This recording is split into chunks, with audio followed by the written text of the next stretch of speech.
반갑습니다. 예, 손지성입니다. 이거 촬영하시면 마이크 써야 되죠. 안 쓰면은 안 들리잖아요. 그렇죠. 그렇죠. 제가 원래 마이크 들으면 이렇게 노래를 불러야 되는데 자꾸 마이크를 들으라 그러세요. 그래서 그럴까요? 예. 아니 근데 공간이 좀 작아서 사실은 그냥 육성으로 하는 게 훨씬 편한데요. 예. 아마 이제 여건상 그 마이크를 좀 사용을 해야 되는 것 같아서요. 마이크를 사용해서 진행하도록 하겠습니다. 지금 우리 대표님이 뭐 워낙 과하게 지금 소개를 해주셔가지고요. 굉장히 좀 송구스럽습니다. 사실은 송구스러운데요. 어찌됐든 간에 오늘 사업계획서에 대한 부분을 여기 계신 분들한테 가장 가능하면 좀 쉽게 그리고 실제로 사업계획서를 아마 작성을 하셔야 되는 경우가 있는 걸로 알고 있는데요. 사업계획서 실제로 좀 작성하는데 좀 유용한 측면을 위주로 해서 말씀을 좀 드리도록 하겠습니다. 교재 내용은 제가 여기 계신 분들의 전체적인 수준 파악을 사실을 잘 안 했기 때문에요. 어떤 수준에 딱 맞춰가지고 사업계획서 그 교환을 만들기가 뭐해서 약간 중상 정도 됩니다. 사실은요. 그러니까 일반적으로 지금 사업계획서 제가 그 교재에 넣어 있는 것은요. 창업을 하시기에 초기의 분들 하고요. 그 다음에 창업하고 나서 한 3년에서 한 5년 차 정도, 그래서 정부의 어떤 지원 사업을 받는다는 게 이런 분들한테 좀 유용한 정도의 교환이고요. 만약에 여기 계신 분들이 아마 그 종종 많이 들으셨을 건데요. 뭐 중소기업에 청해서 지원하고 하는 그 R&D 사업들 있죠. 이런데 만약에 사업계획서를 쓰고 이런다 그러면 지금보다 조금 더 높아야 됩니다. 사업계획서가요. 그래서 그 단계까지는 아직 뭐 시간도 그렇고요. 그래서 여기는 그런 부분까지는 아직 필요가 없는 것 같고요. 그래서요. 우선은 짧은 시간에요. 이번 시간 2시간 하고요. 다음 주인가요? 이거 뭐 그래서 다음 주인가요? 네, 그래서 2시간 정도 해서요. 사업계획서에 해당하는 부분 설명을 좀 드리겠고요. 실제로 여기 계신 분들이 활용을 할 수 있는 쪽으로 말씀을 좀 드리도록 하겠습니다. 이건 뭐 소개는요. 뭐 교재에 그냥 있으니까요. 생략하고 넘어가겠습니다. 시간이 너무 없으니까요. 바로 가끔 제가 이걸 많이 쓰는데요. 한번 이렇게 잠깐 뭐 보고 넘어가 보시죠. MBC에서 조사를 했던 거래요. 사실은요. MBC에서 조사를 했는데요. 당신이 인생을 살아가면서 가장 후회되는 게 뭐냐 이렇게 여쭤봤더니 10대부터 시작해가지고요. 10대부터 시작을 해가지고 10대부터 시작을 해서 내가 가장 후회가 되는 것은 이렇게 보면 공부 좀 할 걸 이렇게 후회를 많이 한다 그래요. 여성들인데요. 여성만 그런 게 아니고 남성들도 비슷합니다. 남성들도 보면요. 10대부터 해갖고 70대까지 공부 좀 뭘 좀 배울 건데 참 그걸 못 배웠다라든지 소홀히 했다라든지 이런 것 때문에 후회를 많이 한다고 그래요. 여기 계신 분들 보니까 지금 이 공부를 좀 할 거에 대한 후회는 나중에 70대 이상이 가시더라도 후회는 안 하실 것 같습니다. 계속적으로 공부들 하고 계시니까요. 근데 그것 때문에 제가 이걸 가져온 건 아니고요. 이게 잠깐 보니까요. 약간 여성하고 남성하고 약간 좀 특징적으로 차이가 있는 부분이 있어서요. 한번 좀 약간 웃고 한번 넘어가 보자라고 해서 가져왔습니다. 이거 보시면 30대 여성분들 같은 거 후회하는 대표적인 것 중에 하나가요. 여기가 있습니다. 이 남자랑 결혼한 것, 결혼 잘못한 것, 결혼 잘못한 것, 이 집안에 시집 온 것. 결국은 결혼에 대한 걸 가지고 후회들을 참 많이 한다고 그래요. 그래서 여기 우리 여선생님도 많이 계시는데 어떠신지 모르겠어요. 근데 보니까요. 이게 실제로 아침 방송 프로그램에서 나왔던 거라서 여성분들한테는 어떻게 좀 공감이 가는 부분인 것 같아요. 여성분들이 일어난 혹시 남성분들도 어떻게 뭐 결혼에 대해서 후회를 할 것 같습니까? 아니면 어떨 것 같으세요? 모르시겠어요? 아까 잠깐 봤는데요. 잠깐 봐볼까요? 남성분들은 여성분하고 좀 다르더라고요. 보니까 남성분들이 가장 후회를 많이 하는 것은요. 아내에게 못할 짓 한 것, 아내에게 못할 짓 한 것, 아내에게 못할 짓 한 것, 결국은 70대에 가서요. 아내 눈에 눈물 나게 한 것으로 정점을 딱 끼워요. 그래서 이 여성하고 남성하고 후회를 하는 포인트가요. 공부에 대한 것은 다 똑같이 있습니다. 10대부터 70대까지 없는 경우가 없어요. 되게 다 1등 아니면 3위 안에 막 다 들어있어요. 여성이든 남성이든요. 공통적으로 얘는 있는데 후회되는 것은 여성은 결혼에 대한 후회를 하는 거고요. 남성은 이 아내한테 못할 짓을 한 거에 대한 후회들을 많이 한다고 그럽니다. 남성분들도 여성 결혼에 대한 후회가 있나 하고 봤더니 여기가 있습니다. 그 여자를 잡을 걸. 이게 이제 30, 40대 정도에는 이런 후회를 한다고 해요. 그래서 이거 보다 보니까 여성하고 남성하고 좀 차이가 좀 있구나라는 생각을 해서요. 좀 공유를 할까 해서 가져왔고요. 자, 이제 오늘 제가 말씀드릴 주제는요, 사업계획서에 대한 부분입니다. 가능하면은 사업계획서를 조금 그냥 뭐 형식적인 내용에 해당하는 것은 좀 스킵하고 좀 넘어가겠고요. 가장 중요하다고 생각하는 부분을 위주로 말씀을 드리도록 하겠습니다. 우리가 사업계획서라고 얘기를 하면요, 일반적으로 여기 계신 분들 어떻게 생각을 하고 계신지 모르겠는데요, 되게 이렇게 생각 많이 합니다. 아, 이거 뭐 사업계획서 쓰나 안 쓰나, 저게 뭐 필요하겠어, 저 형식적인 거지, 이런 생각들도 많이 하고요. 근데 이제 실제로 저희들도 이게 고민입니다. 사실은 사업계획서를 계속적으로, 저도 내일 모레는 또 대전에 중기청에 가서 또 이제 R&D 사업 심사를 또 하러 가는데요, 그때마다 느끼는 거거든요. 과연 이 사업계획서가 과연 진짜 창업하시는 분들한테 필요할까, 형식적인 거 아닐까라는 생각을 하거든요. 근데 이제 종국적인 결론인데요, 사실은 사업계획서는 이 작성하고 난 결과물도 중요하지만 과정이 더 중요합니다. 이건 이제 좀 이따가 제가 좀 더 자세히 말씀을 드리도록 하겠습니다. 사업계획서를 작성하기 전에 여기 계신 분들이 꼭 알았으면 좋겠다라고 하는 것을요, 이 세 가지 포인트를 가지고 먼저 한번 설명을 잠깐 드리고 넘어가겠습니다. 왜 그러냐면 나중에 여기 계신 분들 실제로 사업계획서를 작성을 하시다 보면 좀 약간 착각하시는 분들이 계세요. 그리고 사업계획서가 잘못되어 있는 경우, 아마 이 시간을 통해서 마케팅이나 이런 것도 배우시는지 모르겠는데요, 이때 그런 어떤 이 포인트를 잘못 잡으시면 마케팅도 잘 안 됩니다. 그래서 가장 먼저 중요한 게 뭐냐면 내가 대상으로 하는 고객에 대한 부분들이 굉장히 중요합니다. 누굴 고객으로 할 거냐인데요, 혹시 여기 계신 분들 고객이라는 용어들하고 소비자라는 용어들 많이 쓸 거예요. 고객 만족 경영, 뭐 고객 대상, 뭐 이런 거 많이 하고요. 그다음에 소비자 대상, 뭐 소비자 경영 대상 이렇게 얘기를 해요. 과연 여기는 근데 지금 소비자라는 얘기는 하나도 없습니다. 다 누구만 나왔냐면 고객만 나와 있어요. 그래서 여기 계신 분들도 만약에 지금 사업을 진짜 하고 계신, 뭐 이 건축적으로 하고 계신 분도 계실 거고, 아니면 뭐 다른 사업을 하신 분도 계실 수도 있는데요, 이 고객하고 소비자라는 구분이 명확하지 않으면 나중에 있잖아요, 마케팅을 할 때나 이럴 때도 굉장히 어려워집니다. 그래서 제가 혹시 여기 계신 분 중에 나는 고객하고 소비자는 구분을 할 수 있다, 혹시 구분할 수 있으신 분 계세요? 고객은 누구 같고? 단골 개념으로 보시는 것 같고요. 그럼 소비자는 그냥 드문드문 오신, 가끔 한 번씩 오시는 분. 또 뭐 아주 틀린 말씀은 아니세요. 아닌 말씀입니다. 소비자하고 고객을 제가 시간이 없는 관계로요, 빨리 설명. 소비자는 그냥 어차피 쓰는 거를 같이 쓰는 거. 오케이, 예예. 고객은 내 거를 써주는 사람은 고객. 네. 맞습니다. 저 개념 정의를 지금 우리 선생님이 경답에 거의 90% 이상 가까우신데요, 저 개념 정의를 조금 더 제가 해드리면 뭐냐면, 예를 들어서 설명을 해드릴게요. 예를 들어서요, 우리 선생님 혹시 저기 과일 좋아하시죠? 혹시 어떤 과일 제일 좋아하세요? 사과 좋아하세요? 사과를 많이 드시면 이렇게 이뻐지십니다, 사실은요. 사과를 좋아하세요. 근데 우리 사모님께서 사과를 좋아하셨어요. 댁에서 사과를 자주 사 드세요. 근데 우리 사모님이 사과를 사 드시면서 오늘 여기 교육을 끝나고 나서 오늘도 마침 들어가는 길에 사과를 좀 사가야 되겠다라고 해서 마트를 딱 갔더니 사과가 있잖아요.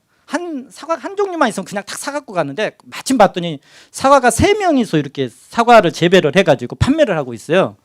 그래서 봤더니 김정일이 재배를 해갖고 하는 게 있고요, 김일성이 재배를 한 게 있고요, 김정은이 재배를 한 게 있어요. 이 3명이서 재배를 한 게 있어요. 그래서 이 사모님이 계속 사과를 드셔보셨기 때문에 어떤 사과가 맛있고 이런 걸 대충 아세요. 그래서 다 한번 이렇게 냄새도 맡아보고 색깔도 보고 가격도 보고 하셔가지고, 야, 그래도 내가 보니까 좀 젊은 녀석이 재배한 게 조금 더 맛있겠다라고 싶어서 김정은이 재배한 사과를 딱 사가지고요, 댁에를 가지고 가셨어요. 댁에 가셔가지고 이제 저녁 식사를 드시고 나서 야, 간식 먹자, 후식 먹자 해가지고 이제 사과를 다 깎아갖고 내놨단 말이에요. 그랬더니 아드님하고 따님이 와가지고 사과를 하나 싹 포크에 집어갖고 탁 먹더니 뭐라 그러냐면, 먹다가 안 먹고 그냥 내려놔요. 그러면서 엄마, 이 사과 너무 맛없다. 왜 이런 사과를 사왔어, 엄마? 나 이거 안 먹어. 그러면서 자기 방으로 탁탁 둘이 다 들어가요. 남편분이 딱 오시더니 이제 도대체 뭐 사과가 얼마나 맛이 없가니 그래? 그러면서 하면서 탁 사과를 찍어갖고 딱 먹어보더니 인상을 팍 찌푸리면서, 아니 당신은 말이야, 여태 우리가 사과를 사서 먹은 게 얼마나 사 먹었는데 이 사과 하나도 제대로 못 사와 하면서 사과 나 안 먹으면서 딱 들어가요. 그래서 사과를 한번 딱 드셔봤더니 아니다 다를까 사과가 있잖아요. 너무 맛이 없어요. 제가 잘 고른다고 열심히 골라갖고 사왔는데 그 젊은 김정은이가 한 것을 잘 사왔는데 너무 맛이 없는 거예요. 그래서 내가 사과를 잘못 샀다라고 생각을 했단 말이에요.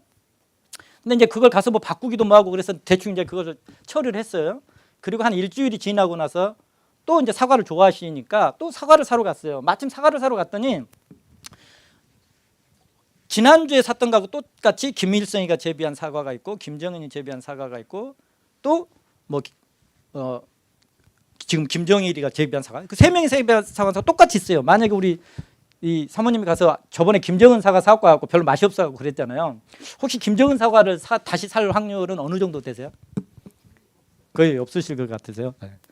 여기가 있잖아요. 여기서 사실은 이제 소비자하고 이 고객의 개념이 달라지는 거고요. 왜 또 그게 중요한지가 또 달라집니다. 먼저 뭐냐면 지금 우리 선생님 사모님 말씀하셨던 것처럼 고객하고 소비자는 어떻게 얘기를 설명을 드리면 맞냐면 고객은 뭐냐면 나한테 있죠. 직접 돈을 지급하고 내 제품이나 서비스를 사가는 사람이 고객입니다. 그러니까 마트나 그 김정은 씨, 그러니까 사과를 재배한 김정은 씨나 마트 입장에서 보면 나한테 직접 돈을 주고 사가는 우리 사모님이 고객이세요, 고객.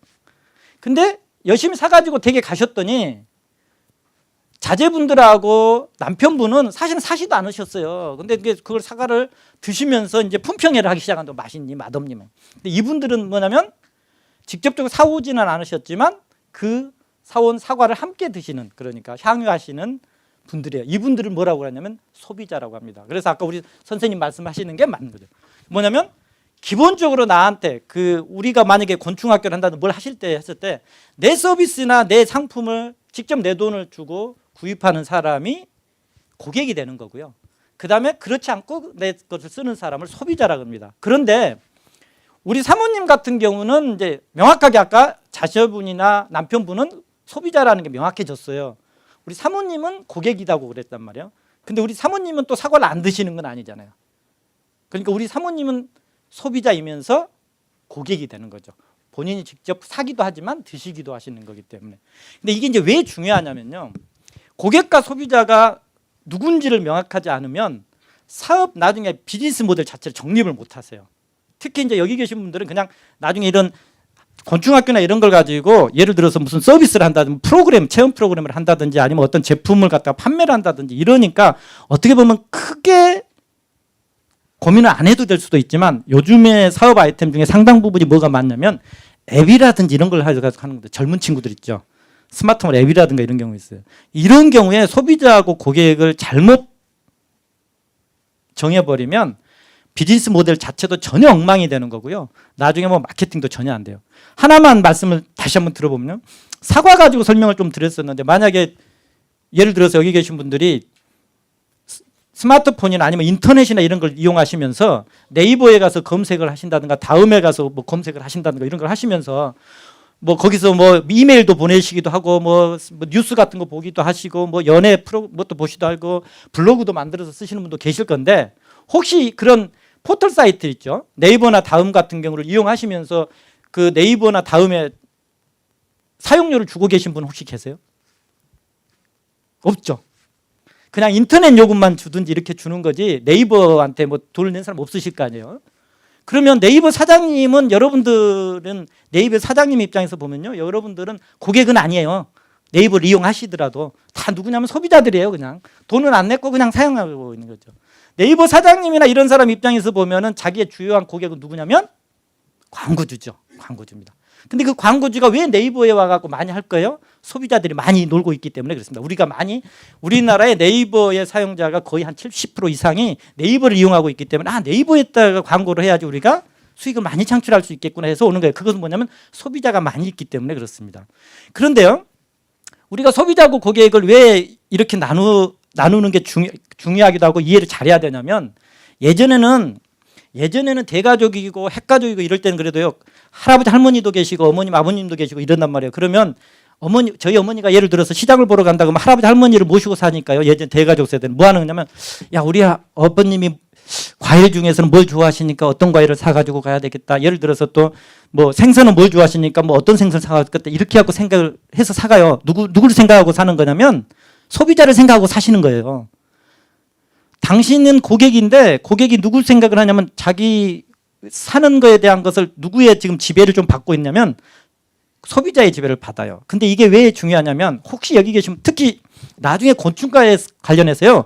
체험 프로그램 이런 거 만들 때도 중요해요. 왜 그러냐면 체험 프로그램이나 이런 것을요. 실제로 향유를 한다든가 이걸 직접으로 예를 들어서 소비를 하는 사람들은 제일 누구냐면 가족 아니면 어린이들이나 이럴 거예요. 예를 들어서. 근데 이걸 갖다가 만약에 어린이들이다 그러면 학교에서 온다든지 뭐 예를 들어서 유치원에서 온다든지 이런 사람들이 우리 이런 친구들이 온다 그러면 실제로 돈을 내주는 사람은 누구냐면 부모님 아니면 유치원 선생님이나 학교 선생님이 되실 거예요. 이분들이 고객이에요. 우리 입장에서는. 근데 실제로는 와서 그걸 향유하는 애는 누구냐면 학생들이에요. 그러면 이제 요즘에는 이게 왜 중요하냐면 소비자하고 고객을 명확해 주는데요. 만약에 소비자의 의사결정권이 강해지면요. 만약에 이런 거 있죠. 만약에 우리가 키즈용품들이나 이런 것을 판매를 한다고 가정을 해봐요. 근데 만약에 초등학교 지금 1학년이에요. 그러니까 이때는 엄마가 아무거나 사줘도 그걸 입는다든가 신는다든가 이러면 상관없어요. 그러면 그냥 어머니를 위주로 부모님을 위주로 마케팅을 해도 돼요. 근데 만약에 이 친구가 워낙 자기 주장이 강해가지고요. 나는 있잖아요. 뭐 예를 들어서 만화 영화에 나오는 어떤 주인공의 캐릭터가 있는 신발 아니면 나 엄마 안 신어. 예를 들어서 이런다고 쳐봐요. 근데 엄마가 가가지고 시장에 갔더니 캐릭터 있는 신발이 있기는 있어요. 근데 10만 원이에요. 근데 어머니가 자세히 봤더니 훨씬 더 품질도 좋고 기능도 좋고 다 좋고 근데 가격도 5만 원밖에 안 하는 신발이 있어요. 근데 이것은 캐릭터가 안 박혀 있어요. 어머니 입장에서는 얘가 훨씬 나은데 5만 원짜리가. 근데 만약에 어머니 말을 잘 듣는 친구다 그러면 그거 사고 가면 돼요. 근데 만약에 캐릭터 있는 거 아니면 난 죽어도 안 신겠다고 만약 해버리면 엄마는 누구 걸 뭘 사가지고 가야 되냐면 캐릭터 있는 신발을 사갖고 가야 돼요. 왜 그러냐면 소비자인 엄마가 사가지고 가지만 엄마가 사가지고 가는 실제로 그 제품을 쓰는 친구가 어떤 의사결정에 힘이 얼만큼 있느냐에 따라서 엄마의 구매 포인트가 달라지는 거죠.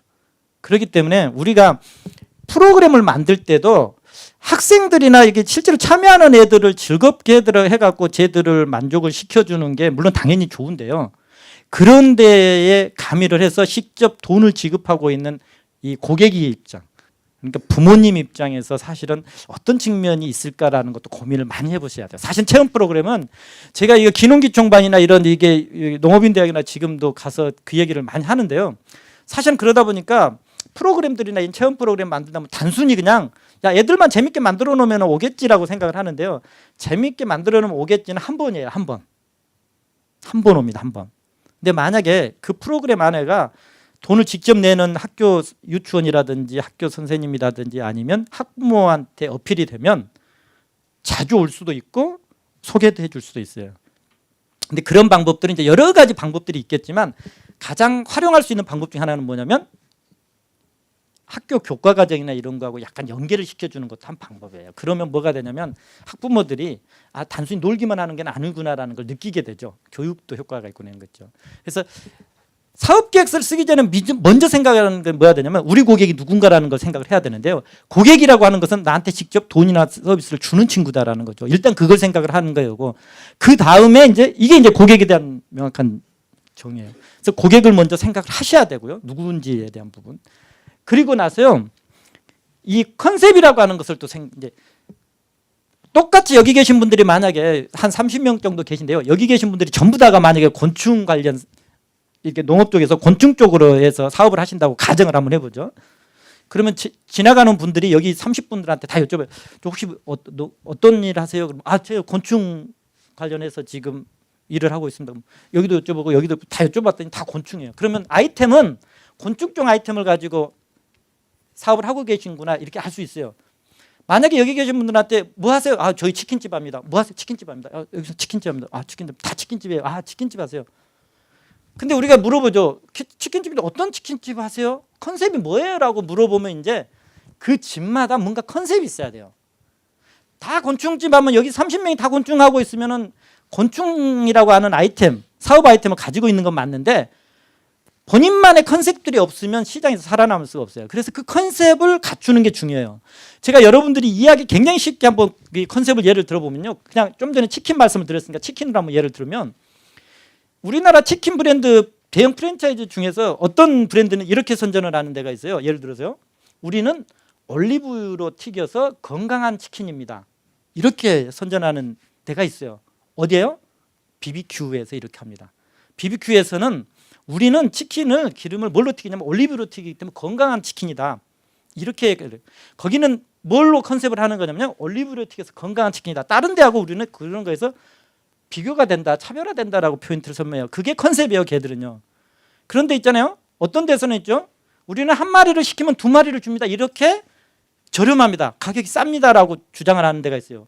한 마리를 시키면 두 마리를 줘요. 이게 뭐예요? 호식이 두 마리 치킨 있죠. 또 어떤 데는 뭐예요? 너네들 다 기름에서 튀기고 있잖아. 기름에 뜨면 콜레스테롤 나오고 뭐 별로 안 좋아. 우리는 있죠. 구워서 예를 들어서요. 오븐에 구워서 낸다. 그게 뭐예요? 뭐 굽네 치킨이라든지 뭐 이런 본스 치킨 이런 거죠. 너네들은 구워? 우리는 굽는 게 아니라 화덕에다 구워요. 확 군다 하겠어요. 확 군다요. 뭐냐면 똑같이 치킨집을 하는데 아이템은 똑같은데요. 컨셉은 다 달라요. 우리 집은 이 근처에서 가장 가격이 쌉니다. 우리는 가장 예를 들어서 건강합니다. 우리는 유기농입니다. 친환경입니다. 테이크아웃입니다. 셀프 서비스입니다. 이렇게 다 달라져요. 그럼 뭐냐면 이 컨셉이라고 하는 부분들을 구현을 하실 필요가 있으세요. 컨셉. 그럼 컨셉이라는 개념이 뭐냐? 영어로 뭐 컨셉 보면 뭐 개념 뭐 이렇게 설명을 하는데요. 컨셉이라는 것은 그냥 쉽게 설명하면 창업이라든지 사업에서 컨셉이라는 개념이 이런 겁니다. 소비자나 고객의 입장에서 그네들이 그러니까 소비자나 고객들이 받게 되는 혜택이라든가 가치, 편익 이런 걸 컨셉입니다. 그래서 뭐예요? 올리브유를 가지고 튀겼다는 거 건강한 치킨을 먹는다라는 혜택을 받을 거다라는 거고요. 호식이 두 마리, 너는 싼가 봐. 한 마리 시켰는데 두 마리까지 해서 싸게 먹을 수 있다라는 걸 컨셉 가치로 주는 거고요. 너는 기름에 또 안 튀겨서 예를 들어서 구워서 튀겨서 뭐 한다 이렇게 주는 거죠. 그래서 이런 컨셉에 해당하는 부분들을 일단 구현하는 게 굉장히 중요합니다. 그 다음에는 이제 어떻게 운영할 거냐 이것은 이제 나중에 뭐 다시 말씀드리고요. 오늘 뭐 사업계획서 시간이기 때문에 사업계획서에 해당하는 부분을 위주로 일단 좀 말씀 좀 드리겠습니다. 그래서 작성하기 전에는 고객은 일단 명확히 하셔야 된다라는 거고 컨셉 생각을 하셔야 된다라는 거죠. 그 다음에 이제 사업계획서에 해당하는 부분들인데요. 사업계획서는 나중에 여기 계신 분들은 다른 것들 뒤에는 있죠. 실제로 사업계획서를 어떻게 쓸 것인지에 대한 설명을 드릴 거예요. 지금 이후부터는요. 그런데 여기 지금 사업계획서 작성 전에 확인사항이라고 돼 있는 부분은 뭐냐면 있죠. 실제로 여기 계신 분들이 사업계획서를 사업 창업을 위해서 쓰든지 아니면 어디 경진대회를 나가기 위해서 쓰든지 아니면 정부에서 아니면 지자체에서 무슨 지원하는 사업이 있어가지고 내 거기에 그냥 도전해가지고 뭔가 좀 정부 자금이나 지자체 자금을 좀 지원받아가지고 내가 뭔가 좀 사업에 도움이 되겠다 이런 생각을 가지고 만약에 사업계획서 쓰신다든지 이럴 때 공통적으로 꼭 이제 기억을 하실 사항을 지금 한 6가지로 제가 요약을 해놓은 거거든요. 첫 번째는 뭐냐면 사업계획서는 있죠. 활용의 목적이나 용도를 명확히 해야 됩니다. 이건 무슨 말씀이냐면 나중에 좀 뒤에 이제 설명을 하는데요. 사업계획서를 쓰는 용도는 굉장히 다양합니다. 그래서 내가 정부에다가 R&D 자금을 받기 위해서 쓰는 건지 융자를 신청하기 위해서 쓰는 건지 아니면 경진대회에 나가가지고 내가 한번 상을 한번 받아보기 위해서 쓰는 건지 아니면 내가 창업에 이게 혹시 좀 설계도 역할을 할 수 있게 뭔가 계획을 세우기 위해서 한번 써볼 수도 있고 여러 가지가 있다 보니까 사업계획서를 어떤 사업계획서를 쓰느냐에 따라서 방법들이 달라지기 때문에 가장 먼저 생각하셔야 될 것이 여기 계신 분들도 마찬가지입니다. 그냥 내가 이번 시간에 이런 과정 지금 7월 12일까지 과정 건축학교를 하면서 사업계획서를 이런 용도로 한번 써보겠다. 나는 내 사업의 성공을 위한 설계도 역할을 한번 써보겠다. 그러면 그렇게 쓰시면 되는 거고요. 나는 그걸 쓰기는 쓰는데 이걸 잘 써가지고 뭔가 지자체나 정부에서 하는 이거 뭐 농업과 관련 사업이 됐든지 아니면 곤충 관련 사업에서 내가 써서 한번 뭐 당선이 선정이 돼보겠다라고 쓰는 건 이 목적을 명확히 하셔야 된다는 게 첫 번째고요. 두 번째는요. 사업계획서를 이 목적하고 연관이 되어 있는 건데요. 사업계획서를 내가 쓰기는 쓰는데요. 내가 쓴 사업계획서를 누가 읽느냐라는 거죠. 그래서 그 읽는 사람 입장을 고려해야 됩니다. 만약에 내가 R&D 사업으로 해갖고 사업계획 쓴다 그러면 평가위원을 설득을 해야 되기 때문에 평가위원 입장에서 써야 되는 거고요. 내가 만약에 지금 지자체라든지 뭐 신용보증재단이라든지 이런 데서 융자를 받기 위해서 쓴다 그러면 걔들 입장에서 써야 되는 거고요. 그러면 안에 작성하는 포인트들이나 이런 게 다 달라집니다. 진짜 세부적으로 가면요. 똑같은 사업계획서를 가지고 하나를 쓴 다음에 여기 계신 분들이 신용보증재단에서 융자를 받기 위해서 쓸 때는 포인트가 조금씩 달라져야 되고요. 목차도 달라져야 되는 부분이 생기는 거고요. R&D 자금 갈 때는 또 달라져야 됩니다. 누구한테 제안을 해가지고 제안을 받고 싶으면 또 달라집니다. 그래서 그런 어떤 평가자 입장을 생각을 일단 하셔야 되는 게 있고요. 그 다음에 이제 여기 전체성이라고 돼 있는 게 있어요. 사업계획서의 구성 항목을 기본적으로 갖춰라 이렇게 돼 있는데요. 사업계획서는 있죠. 이게 이제 트렌드를 좀 탑니다. 사업계획서는요. 예전에요. 2008년도나 2005년도 정도만 됐었을 때도요. 사업계획서는 이런 개념들이 별로 없었어요. 그때는 사업계획서, R&D 사업에 있는 사업계획서 양식을 준 면이 있잖아요. 양식 중에서 내 아이템에는 이 양식의 이 구성 항목 중에서 여기는 해당 사항이 없는데 그러면 그냥 그 부분을 그냥 칸을 비워놓든지요. 아니면 그걸 그냥 없애버립니다. 아예 그냥 나는 쓸 거 없으니까. 예를 들어서 이런 거죠. 여기 계신 분이 만약에 라면집을 하나 하려고 하고 싶어요. 그래서 라면집을 하는 사업계획서를 쓰고 있어요. 그런데 이게 이제 정부에서나 아니면 지자체에서 하는 거에 뭐 좀 지원을 받아보려고 그랬더니 양식에가 있죠. 사업계획서 양식에가 뭘 써라고 돼 있냐면 당신 아이템을 구현하기 위한 기술성에 대해서 이렇게 기술성 이렇게 써놨어요. 그리고 기술성에 대해서 쓰세요 이렇게 돼 있어요. 그러니까 이제 곰곰이 생각을 해본 거예요. 이게 라면집 하시는 분이. 그래서 라면을 난 별거 없는데 그냥 라면 사다가 그냥 물 끓여갖고 내놓고 할 건데 우리는 그냥 R&D 사업 이거 벤처 아이템도 아니고 기술 아이템도 아니라서 이거 기술성을 적을 것도 없는데 무슨 라면집 하는데 기술성을 적으라 그래. 그러면 예전 같으면 있죠. 그 칸을 비워놔 버리든지요. 아니면 아예 비워놓으면 보기가 흉하니까 그냥 기술성을 없애버렸어요. 삭제를 해버렸어요. 그래도 됐습니다. 예전에는요. 한 2010년 8년도 전까지만 해도 저희들이 평가를 할 때요. 그렇게 해도 상관없어요. 그러면 제출된 사업계획서만 보고 그냥 여기 가능성이 있겠다. 지원하자 안 하자 뭐 이렇게 결정을 했단 말이에요. 근데 이제 지금은요. 그러시면 안 됩니다. 지금은 여기 전체성 사업계획서 구성 항목들이 있어가지고 나오면요. 다 채워야 됩니다. 왜 시대가 이렇게 바뀌어버렸냐면요. 사실은 이게 다 뭐냐면 시대가 발전하고 시대가 오픈이 되면서 이렇게 요인이 되는 거예요. 왜 그러냐면 옛날에는 여기 계신 분들도 마찬가지고 어디 사업계획서 내가지고 선정 안 되면 있죠. 내가 재수가 없었든지 아니면 뭐 내 사업 아이템이 별로였든지 아니면 내가 사업계획서를 잘못 썼나 보다. 뭐 그러면 떨어질 수 있지 이렇게 생각 많이 하셨어요. 시대가 많이 발전하면서 이 소비자들이나 이런 참여하시는 분들 국민들의 의식 수준이나 이런 것들이 많이 높아졌잖아요. 지금은 뭐예요? 자기가 떨어지면 내가 왜 떨어졌는지 평가 점수를 내놔라. 누가 어떻게 평가했는데 평가표를 내놔라.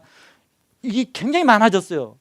그러니까 옛날에는 똑같이 평가 점수에가 저렇게 칸이 비어있다라든가 이런 거 있으면 그거 상관 안 하고 그냥 전체 점수를 그냥 책정해버리면 됐는데요. 요즘에는 사업계획서 양식을 딱 주면요. 그 양식 하나하나가 다 지표라고 생각하시면 됩니다.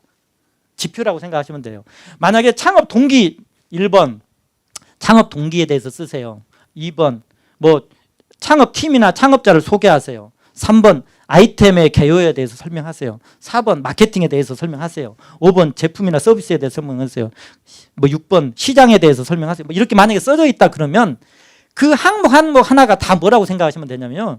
평가 지표로 연결되어 있습니다. 예를 들어서 창업 동기를 쓰세요. 여기는 뭘 알고 싶은 거냐면요. 실제로 평가를 하시는 입장에서는요.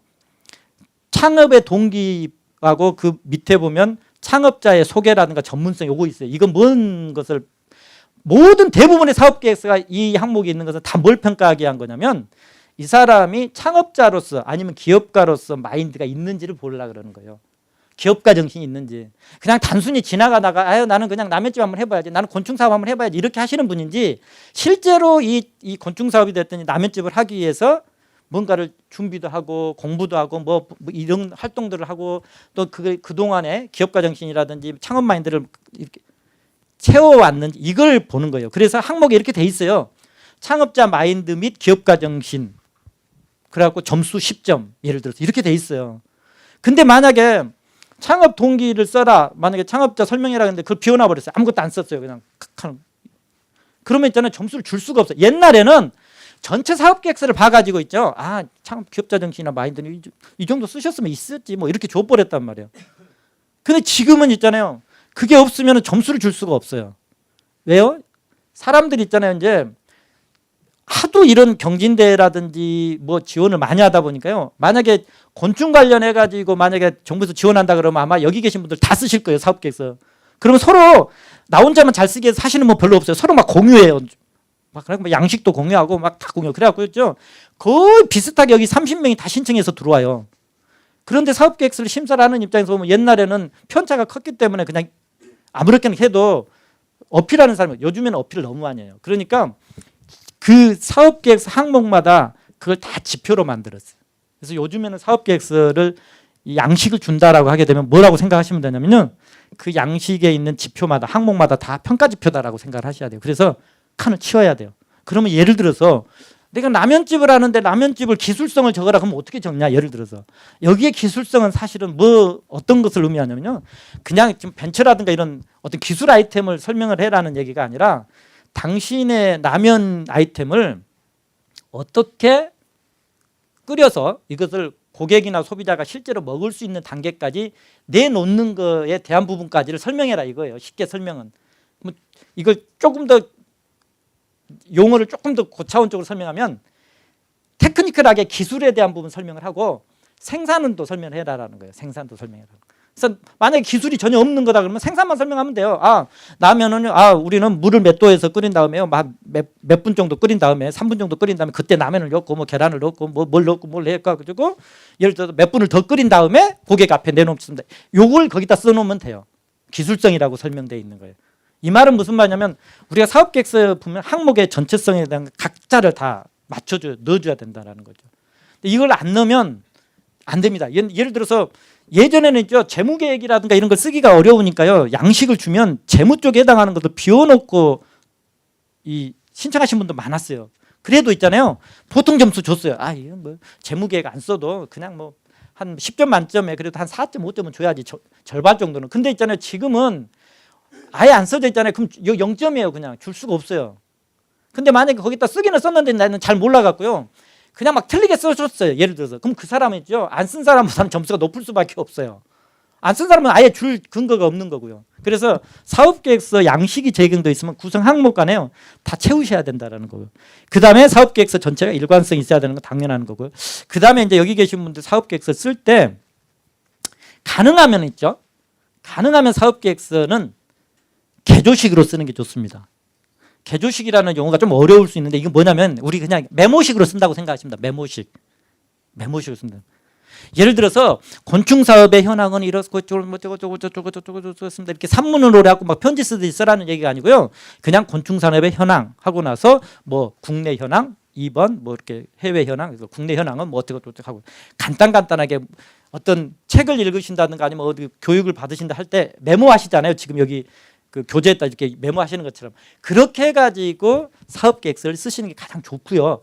만약에요 내가 개조식으로는 도저히 안 써주고 나는 연애편지를 많이 써봐서 그런지 굳이 그냥 산문식으로 써야 될 것 같다 이러신 분들 있죠. 이러신 분들은 이 띄어쓰기를 좀 잘 해주셔야 돼요. 한 구획을 좀 어느 정도 간 다음에 좀 뗀다든가 이렇게 해서 이 평가위원이나 이걸 읽는 사람이 있죠. 이걸 좀 가독성 있게 해줘야 돼요. 읽을 수 있게 돼요. 근데 계속 그냥 칸을 소설 쓰듯이 써놔버리면 있잖아요. 안 읽어요 사업계획서를. 그러면 뭐 하냐면요. 사업계획서를 진짜 열심히 써가지고 네가 심사해가지고 진짜 나 지원해주는데 결정해라라고 넣어놨는데요. 평가위원은 있잖아요. 사업계획서를 어떤 경우는요. 한 사업계획서를 2, 3분도 안 봐요. 나는 쓰느라고 있죠. 사업계획서 문구는 뭘 쓸까 아니라고 막 여러 번 찢고 뭐야 이거 갖고 사업계획서를 완성한다고 그래갖고 애써 써가지고 내놨는데요. 소위 평가를 한다는 사람이 물론 전문가라고는 하지만 그 사람 있잖아요. 사업계획서를 2, 3분도 안 보고 있잖아요. 얘는 아니야. 그리고 그냥 이렇게 돼버려요. 그러면 뭐예요? 내가 그만큼 노력을 해서 써놓은 것을 평가에는 전혀 안 본다는 얘기예요. 그럼 뭐냐면 가능하면 가독성 있게 요약식으로 쓰든지 아니면 산문형식으로 쓰면 한 5줄 정도를 쓰고 칸을 좀 띄우시든지 하시든지요. 띄우셨는데 거기서도 내가 어떤 부분을 좀 강조하고 싶다. 그러면 그런 데는 약간 좀 밑줄을 친다든지 또는 이렇게 강조해 주는 거 있죠. 까맣게 좀 진하게 해준다든지 이렇게 해주면 이렇게 말씀을 드리면 어떤 분들 있잖아요. 거기다가 막 빨간색, 노란색 막 무지개 이거 안 돼요. 사실은요. 이건 안 됩니다. 그리고 어떤 경우는 공식적으로 이렇게 하지 말라고 돼 있어요. 밑에가요. 뭐 그 빨간색, 파란색 이런 거 하지 말고 딱 검정색만 하더라고요. 그러니까 할 수 있는 방법은 뭐냐면 밑줄을 긋든지 이런 방법이죠. 그 다음에 뭐 물론 이제 뭐 비주얼하게 예를 들어서 도면이라든가 이미지라든가 이런 것은 있죠. 사실은 비주얼이나 이미지 이런 것들은 나중에 한번 제가 시간을 좀 봐서요. 한번 잠깐 설명을 한 번씩 드릴 겁니다. 왜 그러냐면 평가를 하는 데 입장에서 보면 안타까울 때가 굉장히 많아요. 근데 여기 계신 분들만 그런 게 아니고요. 다 똑같습니다. 뭐 학생들, 대학생들 뭐 교육을 많이 받았다는 친구들도 다 똑같아요. 그래서 이제 교육을 해서 지금은 조금 많이 좀 근데 여기 지금 비주얼하게 보이는 것도 굉장히 중요합니다. 요건 나중에 한번 방법을 제가 오늘 이 시간에는 아마 시간이 좀 안 날 것 같고요. 다음 시간 정도에 실무에서 실제로 PPT 파일을 만든다든가 아니면 한글 파일로 만들 때 어떻게 표라든지 이런 것을 이렇게 활용하는지 설명을 드리겠고요. 그 다음에 공고문 잘 봐야 돼요. 제가 사업계획서라든가 이런 걸 심사를 하면서도 가장 안타까운 게 뭐냐면요. 저 공고문 같은 경우를 잘 안 읽으시고 그냥 야 곤충사업 지원하네? 저거 한번 써봐야지 이렇게 오시는 분들 너무 많아요. 예를 들어서 공고문을 잘 보시면은요 가장 중요한 게 뭐냐면 평가 기준도 있고요. 예를 들어서 그다음 신청 기준도 있어요. 제가 가장 안타까운 게 뭐냐면 2013년인가요? 그 농업과 관련해서 20억 정도, 10억에서 20억 정도를 지원한 사업을 사업계획서 심사를 한다 그래갖고요. 경기도에 있는 농업기술센터를 선정이 된 업체들이 있죠. 일단 1차 통과를 한 업체를 한 6개 그러니까 뭐 김포 농업기술센터, 안성, 뭐 가평, 또 남양주 하여간 7개를 이렇게 돌아다니면서 한번 이제 그 심사도 하고 또 멘토링 코칭을 했던 적이 있는데요.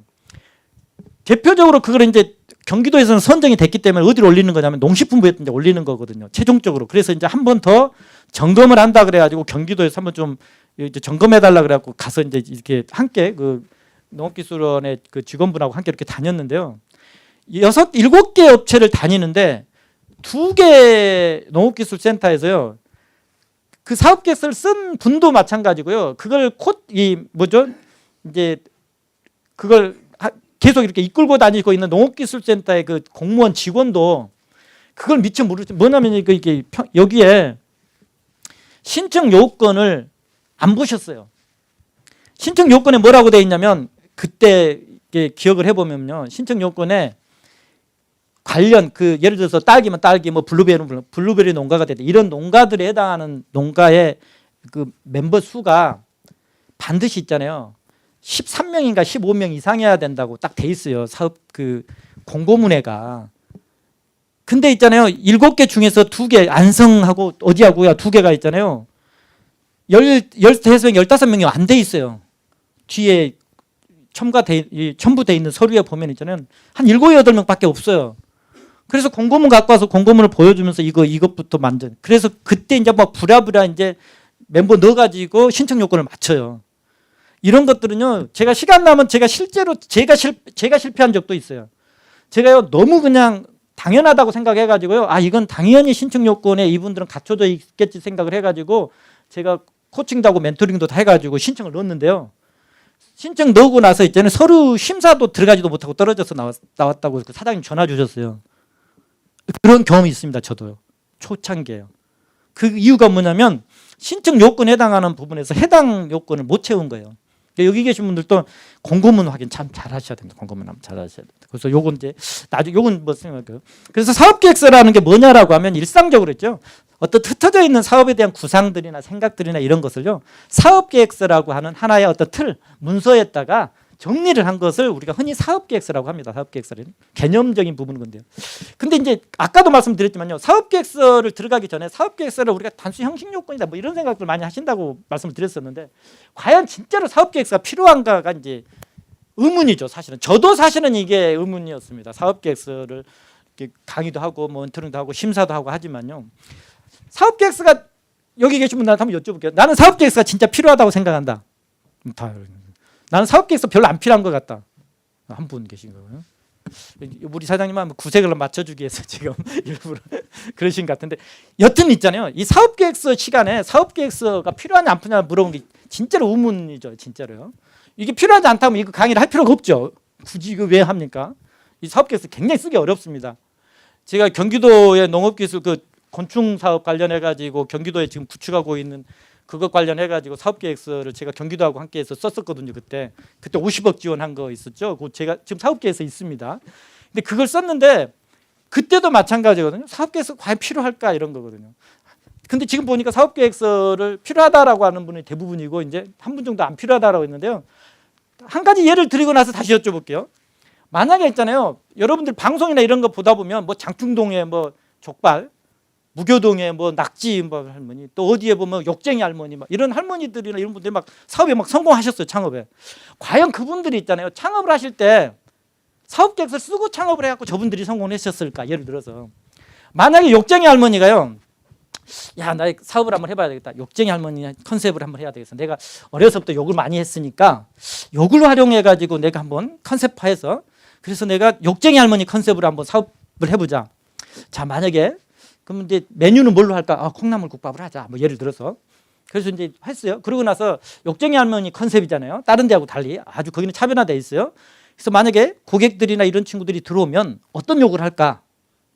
야, 뭐 1818로 마어서 와라 이렇게 할까? 예를 들어서 밥을 더 달라 그러면 뭐 네가 갖다 처먹어라 뭐 이렇게 할 건지, 이걸 사업계획서에다 막 쓴 다음에 예를 들어서 열심히 이분이 이제 그걸 공부를 한 다음에, 야, 자, 손님이 오늘부터 들어오네.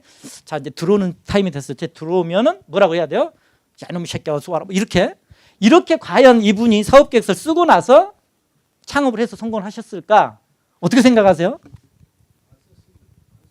안 쓰고 했을 것 같죠. 사실은 제가 봐도 그렇습니다. 사실은요. 그러다 보니까 사업계획서가 과연 필요할까 진짜로. 만약에 사업을 하는데 있죠, 사업계획서를 안 쓰고 하는 게 훨씬 더 성공 확률이 높다라든지 안 쓰는 게 더 유리하다 그러면 굳이 사업계획서를 써가지고 정부에서 R&D 사업하는데 사업계획서를 심사를 해갖고 정부 돈을 지원해주고 이거 다 바꿔야 돼요.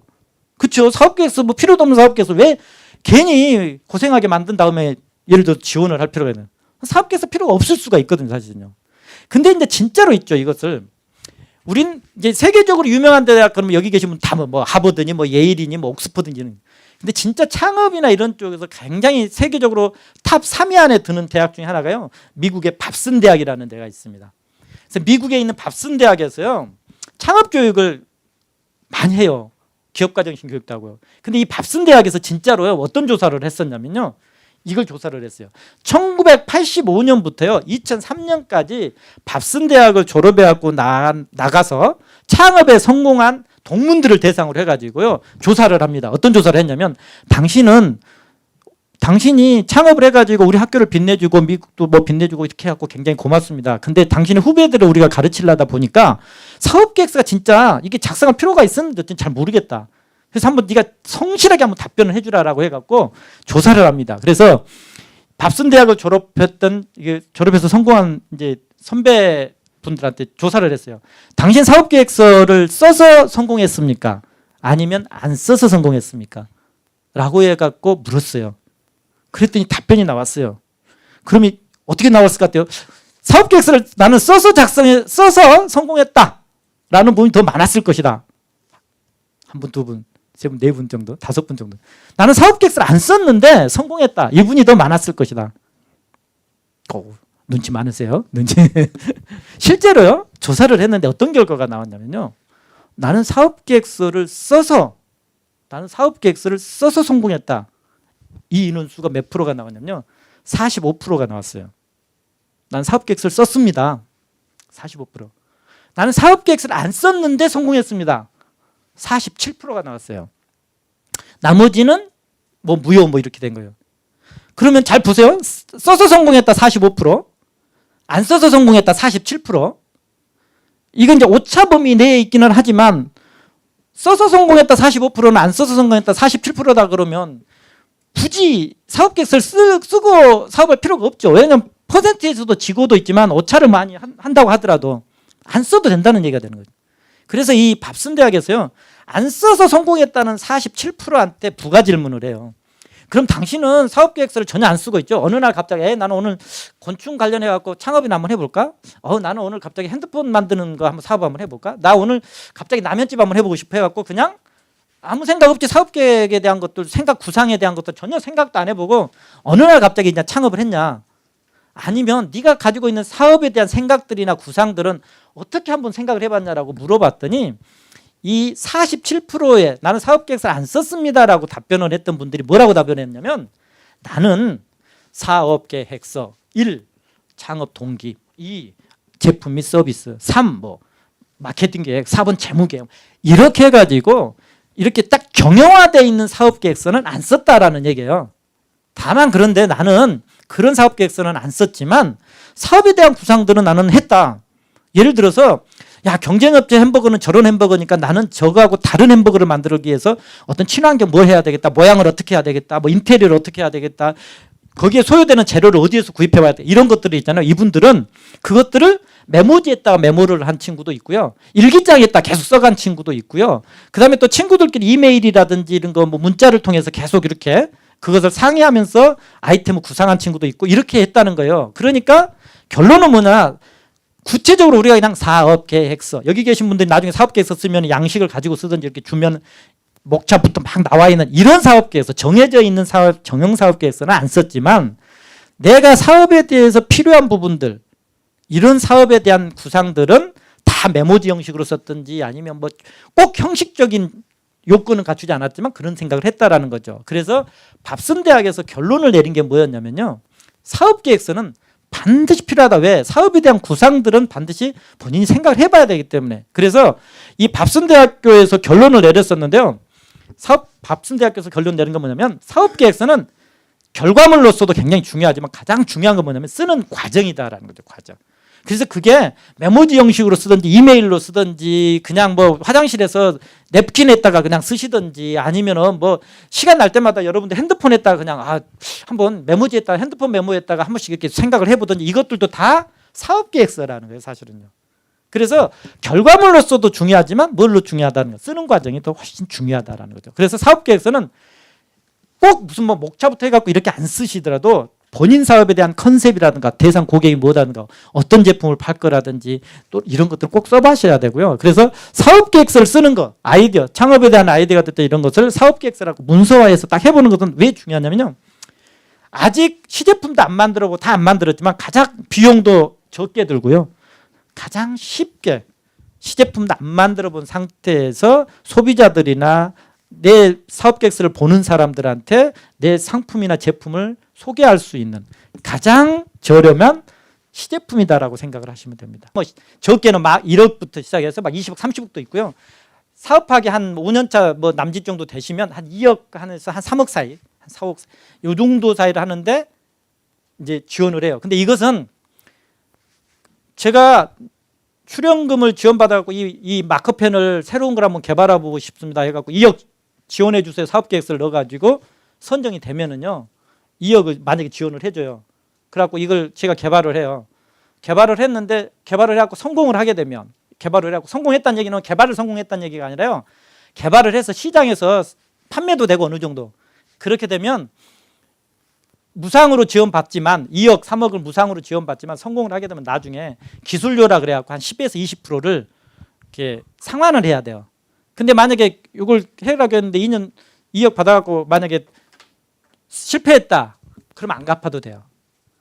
그러니까 전혀 무상은 아니지만 성공하면 기술료로서 일부 납부는 하지만 실제로 상환은 안 해도 되는 거예요. 이게 출연자금이라고 그래요. 그래서 질문을 주셔서 제가 답변을 드리는 건데 이걸 답변을 막 드리면 시간이 너무 길어져요. 사실 지금 이제 사업계획서 시간이니까요. 나중에 혹시 뭐 그 쉬는 시간에나 아니면 뭐 제가 다음 주에도 좀 오니까요. 좀 빨리 와 있을 테니까요. 그때 질문 주시면 제가 개별적으로 그 답변을 드리도록 그렇게 하겠습니다. 자, 그러다 보니까 아까도 말씀하셨지만 사업계획서가 굉장히 중요하다고 그랬습니다. 왜요? 사업계획서는 아까 뭐 욕쟁이 할머니 얘기도 말씀을 드렸지만 그분들 같은 경우도 사업계획서를 구체적으로 내가 사업계획서 이렇게는 안 쓰셨을 거예요. 근데 이분들 있잖아요. 그분들 사업 초기 시절에 어떻게 이 창업을 하셨어요라고 해갖고 여쭤보면 다 무슨 얘기를 하시냐면요. 어떤 분은 제가 사업 창업을 하는데요. 제가 이쪽에서 사업을 하게 된 계기가요. 제 재료로 쓰는 예를 들어서 돼지고기라든지 소고기를 이 마장도 축산물 시장에서 갖고 오기가 가장 쉬웠기 때문에 제가 여기서 했습니다. 이런 분도 계시고요. 제가 여러 가지를 가지고 이 메뉴를 가지고 창업을 할 생각을 했었는데 본인이 주변 사람들하고 얘기도 해보고 이렇게 물어보기로 했더니 아주머니는 콩나물국밥이 제일 맛있습니다. 그래서 콩나물국밥 하나를 메뉴로 해갖고 하기도 했고요. 예를 들어서요. 근데 이분들이 다 뭐 했냐면 사업을 할 때 그냥 나는 그냥 오늘 여기서 뭐 해보자 이런다기보다는 대개는 다 어디 가면은 우리 이 음식을 만드는 재료들을 어디 가면 가장 싸게 살 수 있고 예를 들어서요. 어디 가면 뭐 하고 그다음에 고객들한테 가격을 책정하는데 저 옆집은 2,000원이니까 나는 2,300원 해야 되겠다든지 아니면 저는 2,000원이니까 나는 1,800원 해야 되겠다든지 이것들도 다 나름대로 다 이분이 생각을 하시는 거예요. 사실은요. 근데 이것을 우리가 흔히 아는 사업계획서 이렇게까지 안 썼기 때문에 그분들이 사업계획서를 안 썼다라고 생각을 하는 거고, 아까 밥순대학의 결과에서도 뭐예요? 47%가 사업계획서 이렇게 안 썼다는 거지. 그분들도 다 뭐냐면 사업에 대한 생각들이나 구상들이나 이런 것들을 다 나름대로 해보는 거예요. 나름대로. 그분들 사업하면서 그냥 막 하는 게 아니라 오늘 사면서는 오늘 몇 명 정도가 우리 집에 올 것 같으니까 재료는 얼만큼 사야 될 것 같고, 뭐 예를 들어서 이런 부분들도 다 사업을 하기 전에는 다 구상들 하는 거죠. 그래서 사업계획서는 결과물로서도 중요하지만 쓰는 과정이 중요합니다. 그래서 여기 계신 분들도 사업계획서를 한번 써보시면요, 저희가 직접적으로 경험하는 건데 어떤 거냐면, 저는 저는 전부 다 바리스타 자격증이 있습니다. 여기 계신 분들이. 그래서 이제 6개월 내에 창업할 생각인데요, 우리가 창업에 대한 지원도 받고 싶기도 하고 해서 여기 교육받으러 가셨다고 가정을 하면요, 제가 한번 여쭤보거든요. 이거 한 이틀 동안 교육받으실 건데요, 이거 교육받고 나서 사업계획서 쓰시고 나서 이제 6개월 내에 나는 창업하시겠다는 사람 손 들어보세요. 그러면 있잖아요, 거기 커피 과정이나 카페 과정 제가 지금 하고 있는데요, 이분들 다 손 들어요. 저는 6개월에서 한 늦어도 1년 내에는 창업하겠습니다 그래요. 그런데요, 사업계획서를 나중에 이제 실제로 써보고 그냥 쓸 때 여기서 쓰는 게 아니라 그분들 사업계획 쓰면 자기가 가고 싶은데, 예를 들어서 뭐 해화동에서 하고 있다, 신촌에서 하고 있다면 거기 가보시라 그러거든요. 거기 가가지고 이 사업장 있죠, 점포를 임차하는데 권리금이 들어가는지, 예를 들어서 보증금이나 월세가 얼마큼 되는지 그냥 여기서 가짜로 쓰시지 말고 한번 돌아보세요라고 하고 이제 딱 다녀오셔가지고 사업계획서 다 쓰신 다음에 마지막 수료하는 날 수료증 드리면서, 자, 교육 잘 받으셨죠? 하고 나서 자, 앞으로 6개월에서 1년 내에 창업하실 분 손 들어보세요. 그러면 있잖아요, 첫날 다 손 들으셨잖아요. 마지막 날 하면 있잖아요, 한 20명 있으셔도 한 서너 명밖에 손 안 들어요. 그러면 무슨 말이냐면 벌써 그냥 사업계획서나 이런 건 사업에 대한 생각들을 그냥 머릿속에서 대충 가지고 있었을 때하고 실제로 사업계획서를 통해서 본인이 그걸 검토를 해본 단계가 되면 막 질르기가 어려워지는 거죠. 이제 막 질르기가 어려워지는 거죠. 그래서 사업계획서는 아까도 말씀드렸지만 과정이 중요합니다. 쓰는 과정이 중요한지 결과물이 막 엄청 이쁘게 나와가지고 야, 네 사업계획서 너무 잘 썼다, 뭐 그림도 잘 좋네, 막 이 의미 없어요. 사실은요, 무슨 이쁘게 사업계획서 쓰려고 그러는 게 아니고 사업에 대한 것이 됐든 이것의 활용도를, 그다음에 성공률을, 이런 부분이기 때문에 그래서 사업계획서는 본인이 쓰는 게 중요해요. 근데 여기 보면 이제 요즘에 온라인이 막 발달하고 그러니까 자동 작성 서비스 막 이런 게 있어요. 그럼 저기다 넣어가지고 있죠. 막 넣으면 사업계획서 자동으로 나와요. 그러면 저 사업계획서 갖고 그대로 사업하면 성공하냐? 그건 아니죠. 사실은요. 사업계획서는 결과물이 중요하다기보다, 결과물도 중요하지만 아까도 말씀드린 쓰는 과정이 중요한 거죠. 쓰는 과정이. 그래서 쓰는 과정이 중요하다라는 거고요. 그다음에 사업계획서에 요건 뭐 생략을 하겠고요. 사업계획서는 아까 말했죠. 사업계획서를 작성하기 전에 유의사항 중에 첫 번째가 뭐였냐면 용도를 명확히 하라 그랬어요. 내가 사업계획서를 어떤 용도로 쓸 거냐라는 건, 내가 창업을 위해서 쓸 거냐, 아니면 투자를 받기 위해서 쓸 거냐, 아니면 나라에서 하는 정책자금이나 출연금이나 보조금 같은 걸 받기 위해서 쓸 거냐, 아니면 뭐 경진대회라든지 뭐 공모전 같은 걸 나가기 위해서 쓸 거냐, 아니면 벤처기업이 됐든지 인증을 받기 위해서 제안을 해보기 위해서 쓸 거냐, 아니면 회사 소개서를 만들기 위해서 쓸 거냐에 따라서 사업계획서가 용도가 달라지는 거죠. 용도가 달라지면 있죠, 사업계획서 쓰는 방법이 다 달라집니다. 실제로 여기 계신 분들 중에 혹시 뭐 벤처나 이런 쪽 일을 하셨던 분들 중에서 그런 경험이 있는지 모르겠는데, 저희들이 지금 벤처기업 협회라는 데 들어보셨을 거예요. 그 조직에서 있죠. 그 사이트에 들어가 보시면 1년 상반기 정도 되면요, 요때쯤요, 1월 달부터 해서 4, 5월 정도 되면은 어떤 교육 과정이 뜨냐면 정책자금, 이 정책자금을 지원받기 위한 사업계획서 작성 실무 과정이라 그래갖고 1박 2일짜리 과정이에요. 그 교육 과정이 그 1인당 교육비가 1박 2일인데요. 교육과정 1인당 교육비가 얼마냐면 110만 원 정도 돼요. 사업계획서. 근데 이걸 하게 되면 있잖아요, 이 100만 원인데 되게 신청을 받아보면 사장님이 있잖아요, 직원 한 명 데리고 본인 교육비하고 직원 교육비 내가지고요, 두 분이 앉아 계시는 데가 굉장히 많아요. 뭐하러 오신 거예요? 사업계획서 작성법을 배운 다음에 사장님이 자기도 들으시고요, 실제로 쓸 친구를 하나 데리고 오는 거예요. 야, 네가 배워라. 그런 다음에 뭐 하는 거냐면 정부에서는 R&D 사업이라든지 정책 자금을 받는 사업계획서를 쓰게 만드는 거죠. 근데 만약에 그 100만 원을 들어갖고 사업계획서 교육과정을 들은 다음에 만약에 2억이나 3억이나 뭐 적으면 한 1억 정도 되는 정부에서 무상으로 지원하는 예를 들어서 사업에 신청을 해갖고 선정이 되면 그러면 어때요? 본전 이상 나온 거잖아요. 예를 들어 100만 원 투자해갖고 1억 지원받는 거잖아요. 2억 지원받는 거, 3억 지원받는 거고요. 그렇죠? 그러다 보니까 그런 정책 자금을 받기 위한 사업계획서 어떤 교육과정이나 이런 것은요. 교육생들이 굉장히 많이 와요. 사실은요. 목적이 명확합니다. 그런 사람들은요. 잠도 안 자요. 왜 그러냐면 교육비도 교육비지만 저걸 잘 들어가지고 있죠. 그때는 저희도 비슷한 교육과정을 하긴 하는데 그때는 어떻게 하냐면요. 이런 형식의 얘기는요. 잘 안 해요. 이제. 뭐부터 하는 거예요? 1박 2일이니까요. 사업계획서 있죠. 정책자금을 받는 사업계획서 목차 1번부터 있죠. 목차 순서 있죠. 제목은. 자, 제목은 어떻게 예를 들어서 제목은 어떻게 잡을 것인지 이것도 알려줍니다. 제목은 이렇게 적는 겁니다. 제목은 몇 자 이내에도 하고요. 어떤 것을 포인트를 줘야 되고요. 그 다음에 사례, 틀린 사례, 맞는 사례하고 보여줍니다. 자, 그 다음에 이제 뭐 예를 들어서 회사, 뭐 예를 들어서 아이템 소개하는 것을 이렇게 소개하고 그걸 다 알려주는 거예요. 시장조사는 이렇게 하고요. 시장조사 나온 것은 뭐 표는 이렇게 그리시고요. 예를 들어서 이거 다 알려주는 거죠. 그러면 그걸 그대로 갖고 가서 자기 회사에 가서 자기 회사 아이템으로 만드는 거죠. 이건 무슨 말씀을 드리려고 그러냐면 사업계획서를 작성하는 이유가요. 여러 가지예요. 그러면 그 사업계획서가 작성하는 이유가 여러 가지다는 얘기는 뭐냐면 그 사업계획서가 용도별로 있죠. 용도별로 그 사업계획서 용도별로요. 목표를 달성하기에는 이 사업계획서가 수단이 되는 거예요. 근데 만약에 정책자금을 받기 위해서 사업계획서 썼다. 그래갖고 만약에 정책자금을 받았어요. 그러면 그 사업계획서는 용도가 끝난 거예요. 그럼 이제 다른 용도로 사업계획서를 그걸 또 수정해야 돼요. 만약에 경진대회를 해요. 지금 제가 지지난주에 그 심사를 했던 게 뭐냐면 대구권역에서 나라에서 지금 하고 있는 사업 중에요. 대학생 청년 창업 그 지원 프로그램이 있어요. 사업계획서 하는. 근데 그게 상금이 얼마냐면요. 총 상금이 20억이에요. 많이 받는 친구들은 1억까지도 받을 수 있어요. 사업계획서 하나 내갖고 발표하고 선정되면은요. 그럼 그 1억을 걔들은 사업비도 아니고 뭘로 주냐면 그냥 상금으로 줘요. 상금으로.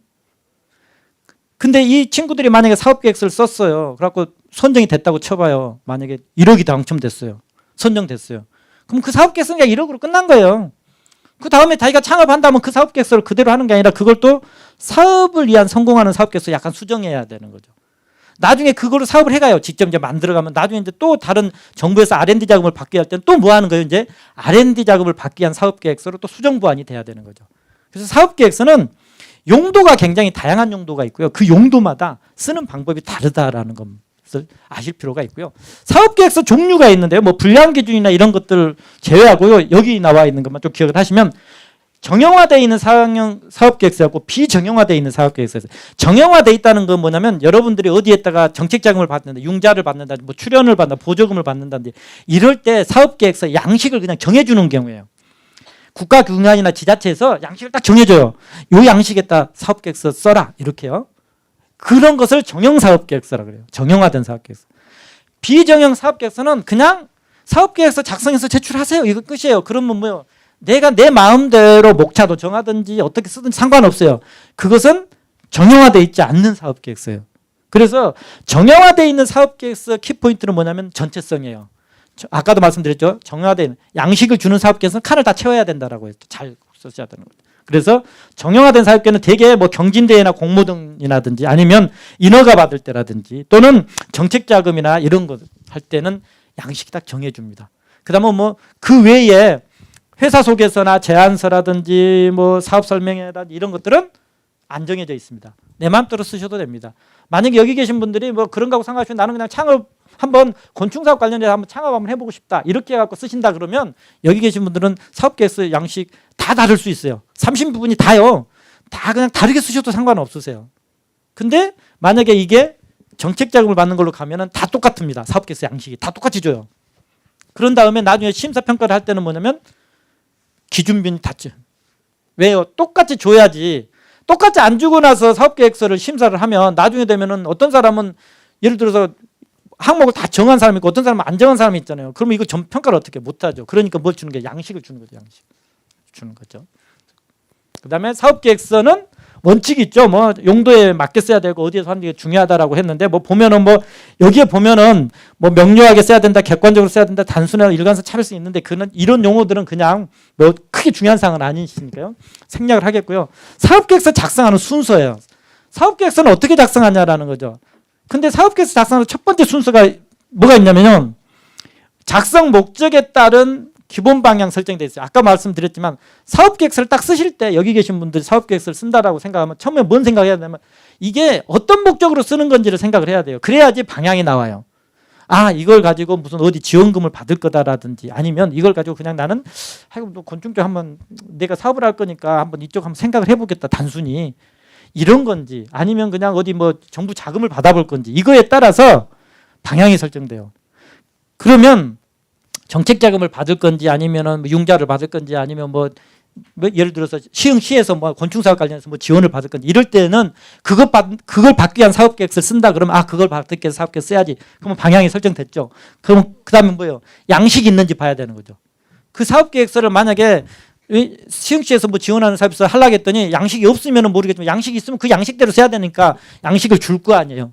그럼 그 양식대로 쓰면 되는 거고 만약에 양식을 없이 그냥 본인들이 창의적으로 사업 아이템 아니 뭐 계획서 뭐죠 사업계획서 양식대로 쓰는 거다 그러면 이 목차를 본인이 설정을 하는 거예요. 이제 어떤 목차 하는 거. 그리고 그 관련 시장에 대한 거라든지 뭐 곤충이면 곤충 산업이 됐든지 우리나라 뭐 농업이면 농업이 됐든지 아니면 뭐 예를 들어 과수농이면 과수에 됐든지 이런 거 해당하는 부분들에 대한 정보나 자료들을 수집을 하는 거죠. 그렇게 해가지고 사업계획서를 실제로 이제 작성을 해야 하는 거죠. 작성을 할 때 키포인트는 뭐냐면 본인이 작성하기 가장 쉬운 부분부터 쓰는 거예요. 예를 들어서 나는 내 소개하는 부분이 가장 쉽다면 거기부터 쓰는 거고요. 마케팅 쪽이 가장 쉬운 것 같다고 하면 마케팅부터 쓰는 거고요. 아 나는 내 아이템을 소개하는 게 가장 쉬운 것 같다. 그럼 그 아이템 소개하는 데부터 쓰는 거고요. 그런 다음에 하나씩 칸을 채워가는 단계를 쓰는 거죠. 뭐하고 똑같냐면 여러분들 뭐 시험 볼 때나 이럴 때 뭐 1번부터 푸는데 뭐 1번이 너무 어려워요. 야, 난 죽어도 1번부터 풀어갈 거야. 그럼 뭐예요? 2번은 언제 풀지 모르죠. 그럼 뭐 하는 거예요? 1번이 어려우면 2번 풀고 2번이 어려우면 3번 풀고 3번이 어려우면 4번 간 다음에 나중에 이제 순서대로 앞으로 와서 이제 시간 남는 거에 따라서 이제 다른 걸 풀듯이 똑같습니다. 사업계획서도 작성을 할 때는 실제적으로는 가장 본인이 작성하기 쉬운데 왜 그러냐면 사업계획서를 작성을 우리가 학생들을 가지고 2박 3일이나 1박 2일씩 캠프를 시켜보면 있죠. 처음에 사업계획서를 어떻게 쓸지를 모르는데요. 이렇게 해갖고 쓰기 시작하면 처음부터 쓰려다 하면 못 써요. 근데 만약에 목차를 딱 정해놓았는데 그 안에 칸이 하나씩 들어가고 이제 이게 채워지기 시작하면 이게 시작이 반인 느낌이 있어요. 그래서 좀 써가요. 근데 만약에 처음부터 만약에 어려움에 직면을 해버리면 아예 진척이 없어요. 진척이 없어요. 그래서 사업계획서는 그런 부분부터 쉬운 부분부터 쓰시고요. 그 다음에 이제 나중에 그 안에 뭐 편집하는 거죠. 뭐 글자라든지 그림이라든지 뭐 이렇게 하는 거. 그리고 쓰실 때는 아까 어떤 방식으로요? 개조식으로 쓰요. 메모 형식으로 쓰시는 거죠. 그런 다음에 나중에 거기다 살을 붙여가는 거죠. 살을 붙여가는 거 생각하시면 되고요. 그 다음에 사업계획서는 아까 용도가 다양하다 그랬습니다. 내가 내 사업 성공을 위해서 쓰는 것도 있지만 뭐 정책단 여러 가지 용도가 있어요. 그럴 때 누굴 생각을 먼저 해야 되냐면 누가 내 사업계획서를 읽느냐라는 거, 평가라느냐 이런 사람죠. 그 사람의 입장에서 사업계획서를 쓰셔야 됩니다. 이런 사례들은 너무 많습니다. 사실은요. 실제로 어떤 경우도 있었냐면 옛날에 저게 몇 년 전에 건양대학교라고 하는 데에 그 사업계획서 심사를 갔는데요. 어떤 치기공과인가 무슨 과가 있나 봐요. 그 과 치과 관련된 과였는데 자기 아이템하고 전혀 다른 아이템을 가지고 어떤 여학생이 와가지고요. 이 사업계획서를 설명을 하는 거예요. 근데 사업계획서 심사위원이 몇 분이 계셨냐면 7분이에요. 저를 포함해서 7분이 계셨었는데요. 7분의 나이가 다 40대, 50대, 60대 분들이에요. 근데 이 여학생은 대학교 2학년인가 1학년이 된 건지 21살인가 20살밖에 안 된 친구인데요. 그 친구가 사업계획서를 발표를 하는 거예요. 근데 아이템이 뭐였냐면 웨지힐 혹시 우리 사장님 웨지힐 들어보셨어요? 웨지힐. 네, 안 들어보셨? 아마 남성 사장님도 거의 안 들어보셨을 거예요. 웨지힐 안 들어보셨죠? 웨지힐 있죠. 여성 사장님들은 아마 아실 거예요.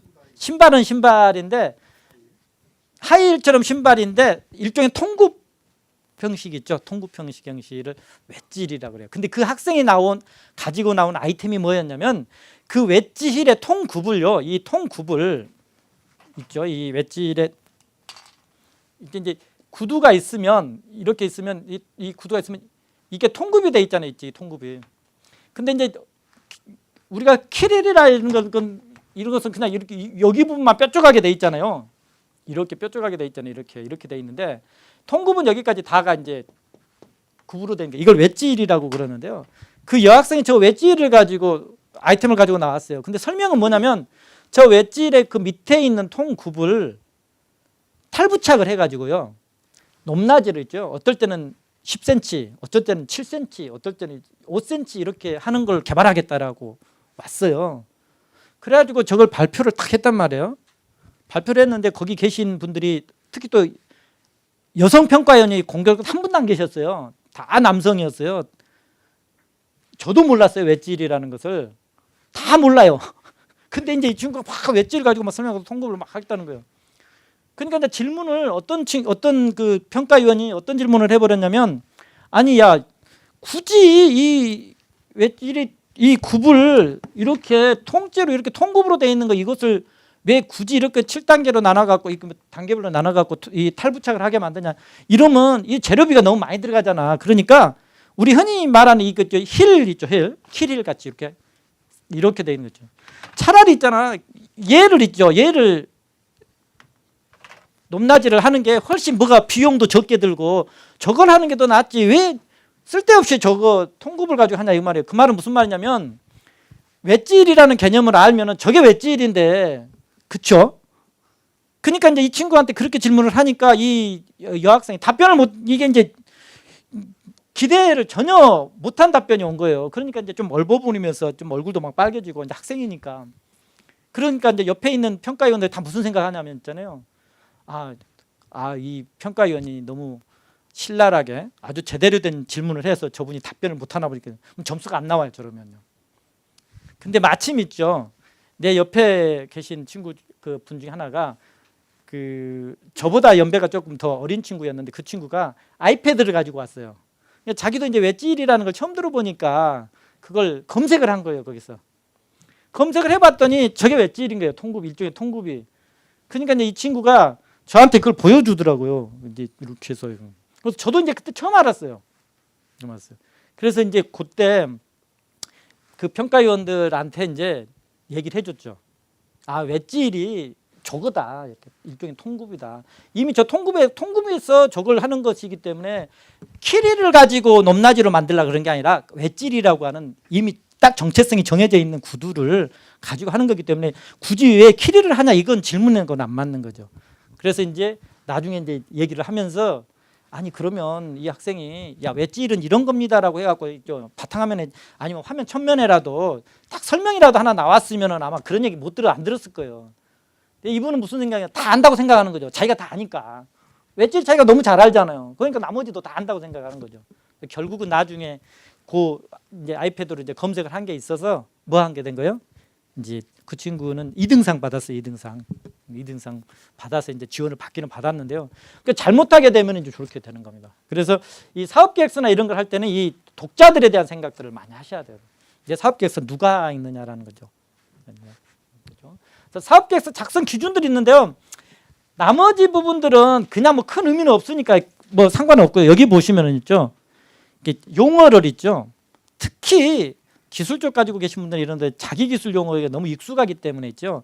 그 용어를 그냥 흔하게 써요. 근데 평가위원들 중에서 내 아이템에 대해서 제대로 알고 있는 사람이 평가할 확률이 있죠. 제가 봐서는 있죠.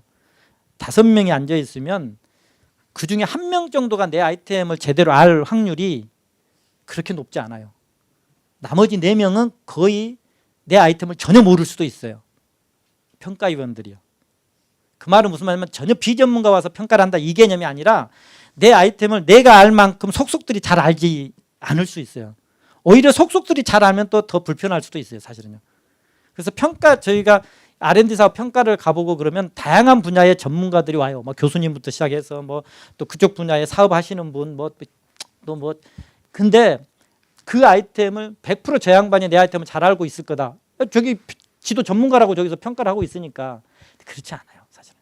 그러다 보니까 무슨 생각을 하셔야 되냐면 가능하면 전문 용어보다는 일반인들도 쉽게 알 수 있는 용어를 쓰셔야 되고요. 혹시 용어를 전문 용어로 굳이 써야 된다 그러면 주석을 달아주든지 이렇게 이해를 시켜주고 나서 엣지는 이런 겁니다. 이렇게 해주고 가야 되는 거죠. 그래야지 본인이 생각하는 만큼의 어떤 평가를 받는다든가 이렇게 할 수 있는 거고요. 그다음에 이제 사업계획서 작성을 위한 자료 수집에 해당하는 건데 이것도요 사실은 이게 이제 그냥 이렇게 있으면은 아 이거 뭐 정보만 있나 보다 이렇게 하는데요. 사실은 여러분이 사업계획서를 작성하다 보면 이제 다양한 고민에 빠져요. 뭐냐면 시장 조사를 해가지고 이 시장 조사를 해라라고 돼 있어요. 근데 그 시장 조사를 했는데 통계 자료가 별로 없는 경우가 많아요. 만약에 여러분들이 그죠? 만약에 내가 그 어떤 시장 조사를 해가지고 거기에다 시장에 어떤 매력이 있는지 이런 것을 조사를 해서 사업계획서 넣어야 되는데 조사를 해봤더니 통계청에 갔더니 통계청에서는 그냥 뭐 건설업, 뭐 무슨 업 해갖고 큰 덩어리로는 통계 자료가 있는데요. 예를 들어서 뭐 간판 뭐 예를 들어 인테리어 조금 한다든지 건축 사업이나 이건 그래도 크게는 자료가 많이 있습니다. 건축 사업은요. 그냥 구글이나 네이버 쳐가지고 쳐도요. 여기저기서 그리고 우리나라 같은 경우 건축 산업은 또 워낙 좀 트렌디하게 가는 부분도 있고 또 뭐 농업 전망이라든지 이런 데서도 뭐 계속적으로 나오고 있기 때문에 자료들은 있어요. 그나마 상관이 없는데 만약에 예를 들어서 어떤 건축 사업을 하는데 건축 중에서 특히 한 건축 예를 들어서요. 건축 하나 특정한 건축의 어떤 시장 현황이나 이런 거 분석하려고 하는데 의외로 어떤 분은 자료를 잘 찾을 수도 있지만 전혀 못 찾을 수도 있어요. 그러면 이제 그럴 때 진짜 그 시장 조사한 것들을 어떻게 넣느냐 이거죠. 이것도 사실은 이제 작성법에서 굉장히 중요합니다. 사실은. 만약에 제가 이제 건축 쪽으로 얘기를 안 드리고 한번 다른 쪽 얘기를 한번 들어보면 예를 들어서 사업계획서 쓰는데 어떤 사업계획 쓰냐면 그냥 우리 강의장에 이런 의자를 내가 만약에 생산하는 회사라고 쳐요. 그럼 이 의자를 생산하는데 저 의자의 시장 분석을 하려고 했더니 있잖아요. 가구 시장 분석을 해보고 의자 시장 분석을 해보고 다 해봤더니요. 전체 통계로서 뭐 가구 이런 건 나오는데 저 의자 하나만으로 돼 있는 시장이 안 나오는 거예요. 그러면 여기 계신 분들은 아마 이제 뭐 여기 보면 뭐 통계청에 가서 자료를 뽑아라 그랬는데 통계청에 갔는데 없어요. 무슨 의자는 이런 거 없고 그냥 가구 시장이 얼마다 이 정도밖에 안 나와요. 그러면 어떻게 쓸 거냐라는 건데 그죠. 그러면 이런 것들도 이제 시장을 조사하고 이러는 방법들이 좀 있습니다. 사실은요. 근데 그런 것은 세세한 것들은 좀 시간이 다음 시간 날지는 모르겠는데요. 오늘은 좀 개략적인 것만 말씀드리는 거니까요. 근데 사업계획서 쓰면서 시장을 조사하고 분석하는 것은요. 키포인트는 뭐냐면 근거만 넣어주면 됩니다. 로직만 넣어주면 돼요. 근거만. 예를 들어서 여기 계신 분들이 건축산업에 대한 걸로 사업계획서를 쓰실 거예요. 근데 자료조사를 여기저기 해봤더니 건축시장에 대한 자료가 별로 없다고 쳐요. 예를 들어서. 근데 여기 사장님이 건축사업 시장을 봤더니 우리나라 만약에 1,000억 여기 사장님이 조사를 해갖고 찾아봤더니 별로 없어요. 그래서 막 여기저기 찾아봤더니 한 10억 저기 계신 사장님이 조사를 해봤더니 만약에 1억밖에 안 나왔어요. 그럼 여기는 1,000억, 100억, 10억 이렇게 나왔다고 쳐봐요. 그럼 사업계획 썼다가 이제 시장조사 쓸 거예요. 건축사업 조사했는데 1,000억, 100억, 10억이에요. 근데 실제로는 만약에 정부에서 나오는 통계 자료나 이런 걸로 해갖고 나온 게 만약에 1,000억이었다고 쳐봐요. 그러면 이분 사업계획서가 맞다라고 해갖고 이분한테 점수를 많이 주냐 이렇게 해줄 거 아니에요. 그건 뭐냐면 사업계획서의 시장이라고 하는 것을 분석하는 이유는 뭐냐면 내가 들어가려고 하는 시장이 그게 치킨 시장이든지 건축 시장이든지 아니면은 뭐 예를 들어서 가구 시장이든지 뭐 건설업 시장이든지 뭐 어떤 시장이든지 그 시장이 시장 조사를 한다는 것은 그 시장이 들어가기에 창업을 하기에 매력이 있는지를 분석하기 위해서 시장 조사를 하는 거거든요. 그럼 시장 조사를 하는 분석하는 시장 조사를 하는 시장 분석하는 것은 그 시장이 매력이 있는지를 보는 건데 그 매력이 있는지 여부는 뭘로 알 수 있냐? 그 시장에 매력이 있는지 건축산업 시장을 여기 계신 분들이 들어가려고 해요. 지금 건축산업 시장에 매력이 있는지는 이 시장에 매력이 있는지는 뭘로 알 수 있어요? 여기 계신 분들이 건축 시장을 시장 분석을 할 거예요. 사업계획서를 쓰면서. 근데 건축 시장에 매력이 있어야 된다고 그랬어요. 근데 그 시장이 진짜 매력이 있는지는 뭘로 우리가 흔히 파악을 하냐면 어떤 시장에 매력이 있다라고 하는 것은 있죠. 시장 분석을 하는 이유는 있죠. 시장 분석을 하죠. 시장 분석을 하는 이유는 좀 전에도 설명을 드렸지만 매력도를 찾기 했거든요. 얼마나 매력이 있는지 그 시장에 내가 들어가게 성공할 가능성이 있고 매력이 있는지를 알아보기 위해서 하는 건데 이 매력도는 되게 뭐 여러 가지를 여러분들이 아마 사업계에서 지금 나중에 쓰게 되면 여러 가지를 시장 분석 넣을 거예요, 막. 근데 있죠. 여기에서 매력도를 분석할 때 빠지면 안 되는 것 중에 하나가 뭐냐면 시장에 매력이 있으려면 뭐가 있어야 되냐면 첫째 있죠. 규모가 있어야 돼요. 그 말은 무슨 말이에요? 그래서 여러분들 사업계획서나 이런 거 보시면 우리나라의 뭐 예를 들어 곤충 시장은 1,000억 시장이다. 해외는 뭐 1조 시장 뭐 이런 거 있죠. 예를 들어서. 그 말은 뭐예요? 파이가 있죠. 규모가 이만큼 큰 시장이다. 예를 들어서 내가 곤충 시장 사업을 하는데 들어가려고 그러는데 곤충 시장이 10억밖에 안 돼요. 10억밖에 안 돼요. 근데 지금 이미 뭐 10억 하는 데서는 몇 개 회사들이 막 열심히 싸우고 있어요. 그러면 내가 10억 되는데 회사 들어가 봐야 별 의미가 별로 없어요. 근데 만약에 그게 1,000억 막 1조 이렇게 된다고 쳐봐요. 그럼 매력도 있죠. 왜요? 규모가 크니까요. 규모가 큰지 그래서 시장 조사를 하고 환경 사업계획서 보는데 시장 조사 안에 보면 저 규모 조사를 해서 그래서 여러분들 사업계획서 이런 거 많이 하죠. 뭐 동그라미 친다든지 뭐 이렇게 해가지고요. 뭐 우리나라의 뭐 이 시장 규모는 뭐 1,000억입니다. 뭐 이렇게 규모 설명. 외국의 시장 동향은 뭐 1조입니다. 이렇게 하죠. 왜요? 사이즈가 크다. 이 시장은 규모가 크다라는 걸 가지고 매력 있다라고 하는 거죠. 두 번째는 뭐냐면요. 성장해요. 그 시장이 지금 성장을 하고 있는지 보면 그래서 여러분들 아마 사업계획서에서 시장 분석하고 조사서 이런 거 보면 이런 거 하죠. 뭐 2010년, 2011년, 2012년, 뭐 13년 해가지고 뭐 여기에 10억, 50억, 150억, 200억 뭐 이렇게 찌잖아요. 그런 다음에 뭐였죠? 뭐 이렇게 보면 있죠. 매년 이렇게 상승하고 있어요. 그래서 2020년에는 1,000억. 그 말은 무슨 말이에요? 내가 지금 들어가려고 하는 저 곤충 시장은 지금 2010년도에는 예를 들어 10억밖에 안 됐는데 2020년도 10년 사이에 거의 1,000억까지 가니까 이렇게 상승하고 있다는. 그러면 뭐예요? 내가 지금 이 시장을 들어가려고 하는데 규모도 클 뿐만 아니라 계속 상승하고 있다는 거죠. 그러면 뭐예요? 이 시장은 내가 들어가기에 충분히 매력 있는 시장이다라는 거. 그래서 나중에 사업계획서를 쓰실 때 보면 R&D 사업을 하는 정부에서 R&D 사업을 하는 것도 그렇고 사업계획서를 보면 얘하고 얘는 안 빠져요. 사업계획서 안에. 제가 들어가야지 규모가 이만큼 있어. 그래요? 거기는 그 정도 있으니까 매력이 있는데 당신 한번 들어가 보세요. 이렇게 되는 거죠. 근데 만약에 저기 들어가려고 그러는데 만약에 시장이 너무 조그매요. 협소해요. 그럼 들어가 봐야 큰 메리트도 없어요. 그나마 성장률이라도 있으면 다행인데 그것도 없으면요. 그래서 저렇게 해가지고 시장 분석을 하는 것은 시장 매력도를 찾게 해야 돼. 시장 매력도를 찾는 것은 사이즈가 파이가 얼마나 크냐, 앞으로 얼만큼 가능성이 있느냐라고 보는 거죠. 그래서 저 매력도를 측정을 하는 거고요. 그런데 저 규모를 측정하고 성장률을 측정하려면 뭔가 자료가 있어야 되잖아요. 근데 그 자료가 100% 팩트가 있으면 좋은데 통계청이라든가 이런 팩트가 없으면 뭘로 받으시면 되냐면 로직을 만들면 돼요. 그 말은 무슨 말이냐면 자료가 있어가지고 우리나라 시장이 얼마고 몇 년 막 이런 게 있으면 그걸 자료에다 끌어다가 설명을 하시면 되는데 가져다가 설명을 하시면 되는데 만약 그게 이 사장님은 열심히 찾아봤더니 이분이 1,000억 시장 찾았는데 저분은 못 찾으셨어요. 저분은 못 찾으신 거예요. 그래서 그냥 10억이라고 하는 걸로 해서 지금 시장 조사를 했다고 쳐요. 그러면 저 10억이 나오게 된 로직을요, 근거를요 넣어주면 돼요. 내가 별도 조사가 없었어요. 별도 조사가 없어. 뭐 통계청 자료도 없고 없어서 이걸 갖다가 어떤 근거를 가지고 이렇게 분석을 해서 이거는 10억 시장 정도가 된다라고.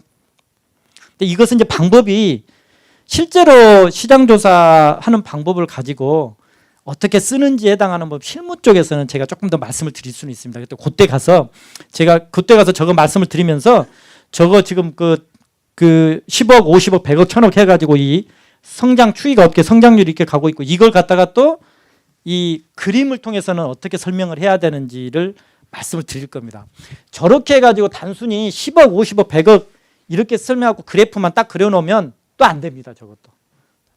나중에 이제 방법을 설명드리겠습니다. 어찌됐든 간에 이제 자료 수집을 위한 다양한 부분들이 있는데요. 이 자료 수집을 위한 것 중에 여러분들이 나중에 사업계획서를 쓰면서 가장 이렇게 통계청이 됐든지 여기저기 협회라든지 이렇게 이런 데서 활용하는 것도 굉장히 중요한데요. 없는 경우들이 많이 있으니까 그런 거에 대한 것을 어떻게 자료를 이렇게 찾아내는지 이것도 어떻게 보면 스킬이 좀 필요합니다. 스킬이 좀 필요해요. 그래서 이제 그 방법은 다음 시간에 제가 실무 때에 저 부분하고 말씀을 드리면서 설명을 드리도록 하겠고요. 일단은 이제 조사는 이렇게 자료 수집들, 이렇게 시장 조사에 해당하는 부분들을 하셔야 된다라는 거고요. 그래서 만약에 사업계획서가 아까 정형 사업계획서는 뭐에 정해져 있는 사업계획서니까 그 양식에 맞춰서 쓰시면 돼요. 여기 계신 분들은. 근데 양식이 안 정해주고 나서 나한테 사업계획서 써라 이렇게 되면은 무엇부터 뭐하냐면 도대체 무엇부터 써야 될지를 모르는 부분이 있어요. 그래서 사업계획서 일반적인 구성 항목을 이렇게 생각을 나눠보면은 첫 번째는 소개를 하는 게 들어가고 두 번째는 조사하고 분석하는 게 들어가고요. 세 번째는 전략이나 계획을 수립하는 게 들어가는 거고요.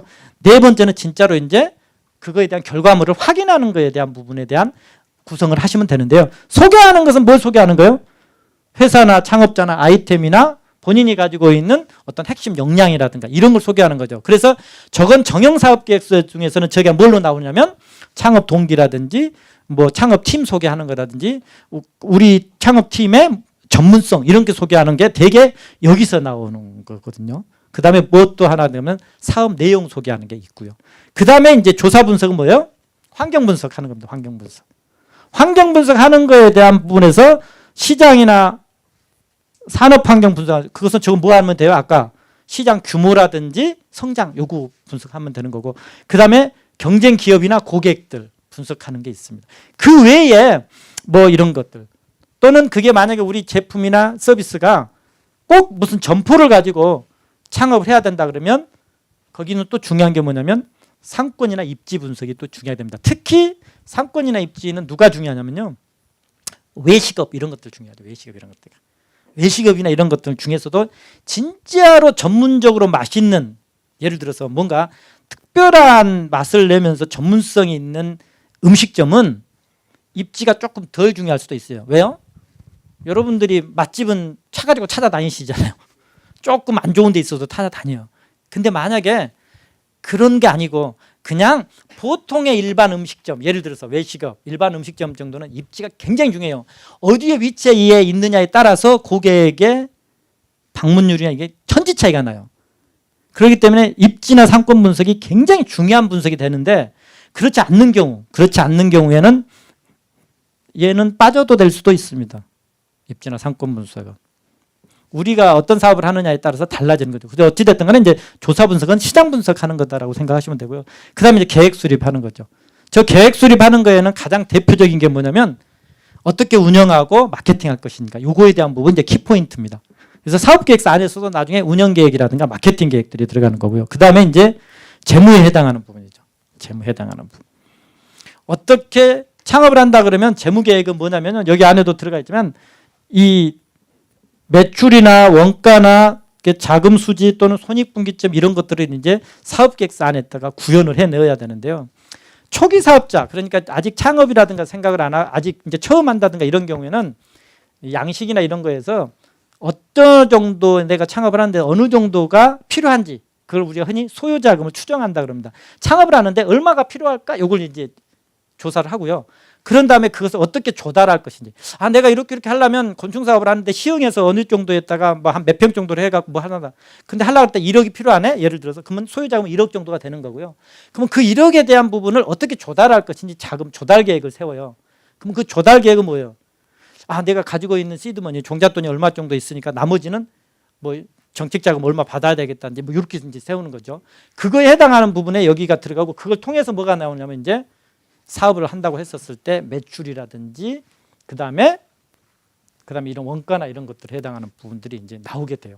근데 저것은 우리는 창업자고 초기 기업이기 때문에 사실은 간단하게 나와요. 나중에 사업계획서를 실제 이제 실무로 한번 써보시고 이러면 그렇게 어렵지는 않아요. 근데 진짜로 이제 R&D 사업들이나 이런 사업계획서를 쓰실 때는 저기가 어렵습니다. 왜 어렵냐면 매출이라고 하는 것도 계획이고 이러기 때문에 사업을 하지 안 하고 있으니까 추정을 해야 되거든요.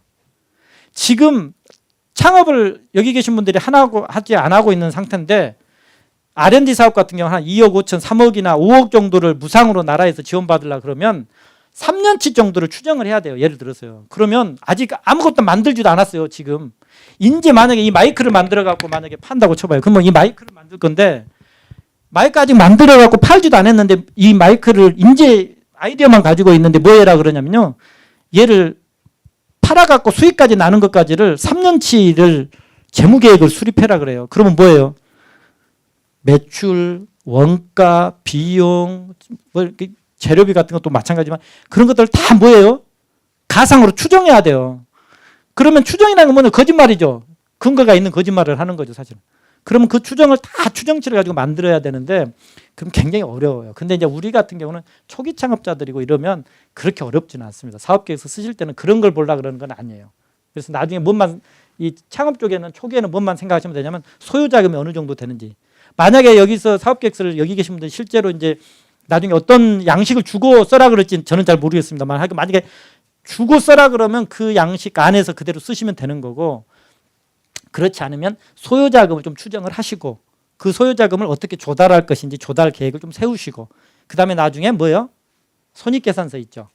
매출이 어느 정도 나올 거고 뭐 임차료가 얼마 된 거 인건비가 어느 정도 나올 거고 재료비가 얼마 정도 들 거고 뭐 이렇게 해가지고 어느 정도의 어떤 수익이 발생할 수 있는지를 추정을 해보셔야 돼요. 추정을 해보셔야 돼요. 그 정도는 이제 나중에 하시면 되고요. 그 다음에 이제 사업계획서가 아까 여러 가지 용도가 있다 그랬습니다. 얘는 내 창업 성공을 위한 사업계획서고 자금, 융자를 바탕이고 투자 유치 받는 것, 사업 제휴를 IR 그러니까 뭐 IPO를 위해서 하는 거고 입찰 제한용이라든지 이런 사업계획서 용도가 이렇게 이것 말고도 더 다양합니다. 근데 그때마다 여기 보시면 동그라미가 2개 되어 있는 건 뭐냐면 가장 중요한 포인트다라는 거죠. 이런 것들은 반드시 들어가야 하고 세모는 들어가도 되고 안 들어가고 뭐 이런 개념이에요. 그래서 실제로 사업계획서를 여기 계신 분들이 쓸 때 어떤 용도로 쓸 거냐에 따라서 조금씩 차이는 있는데요. 근데 뭔만 아시면 되냐 우선은 사업계획서는 용도가 다 여러 개가 있더라. 굉장히 다양한데 그 다양한 용도만큼 쓰는 방법도 똑같은 건 아니다라는 거죠. 용도에 따라서 다르게 써야 된다라는 것 정도만 기억을 하시면 될 것 같습니다. 그래서 뭐 초기 창업자들이에요. 초기 창업자들 같은 경우는 기본적으로 창업할 때 7가지 핵심 질문에 좀 답을 할 수 있어야 되는데 우리 회사 제품이 뭔지에 대한 부분들을 기본적으로 본인이 알아야 되는데 본인이 어떤 사업을 하겠다라면서 자기 제품에 대한 설명을 못하는 경우도 굉장히 많아요. 사업계획서를 가지고 정부 지원을 받겠다고 오셨어요. 그래갖고 이제 서류 내서 통과를 되셨어요. 오셔가지고 사장님이 발표하세요. 근데 좀 시간은 뭐 넉넉 잡고 한 5분 사이에 자기 아이템에 대한 소개라든가 이렇게 간단히 해서 주시면 저희 평가위원들이 질문하겠습니다라고 이제 말씀드렸는데 자기 아이템 소개를 잘 못하시는 분도 굉장히 많아요, 사실. 내 아이템이 진짜 명확하게 뭔지 그리고 고객들이 누구인지 그다음에 그것을 우리가 어떤 형식으로 판매를 할 것인지 누가 판매를 하고 그다음에 여기 지금 얼마나 많은 사람들이 이 제품을 살 것인지 이게 이제 나중에 매출하고 관계가 돼요. 매출하고 관계가 됩니다. 그래서 이런 부분들을 한 번씩 생각을 해봐야 되고요. 여기가 이제 자본에 대한 부분이 얼마나 필요한지 소요자금에 해당하는 걸 추정하는 거죠. 그게 얼마에 대한지를 하는 거고 재고 가격 설정하는 거 있죠.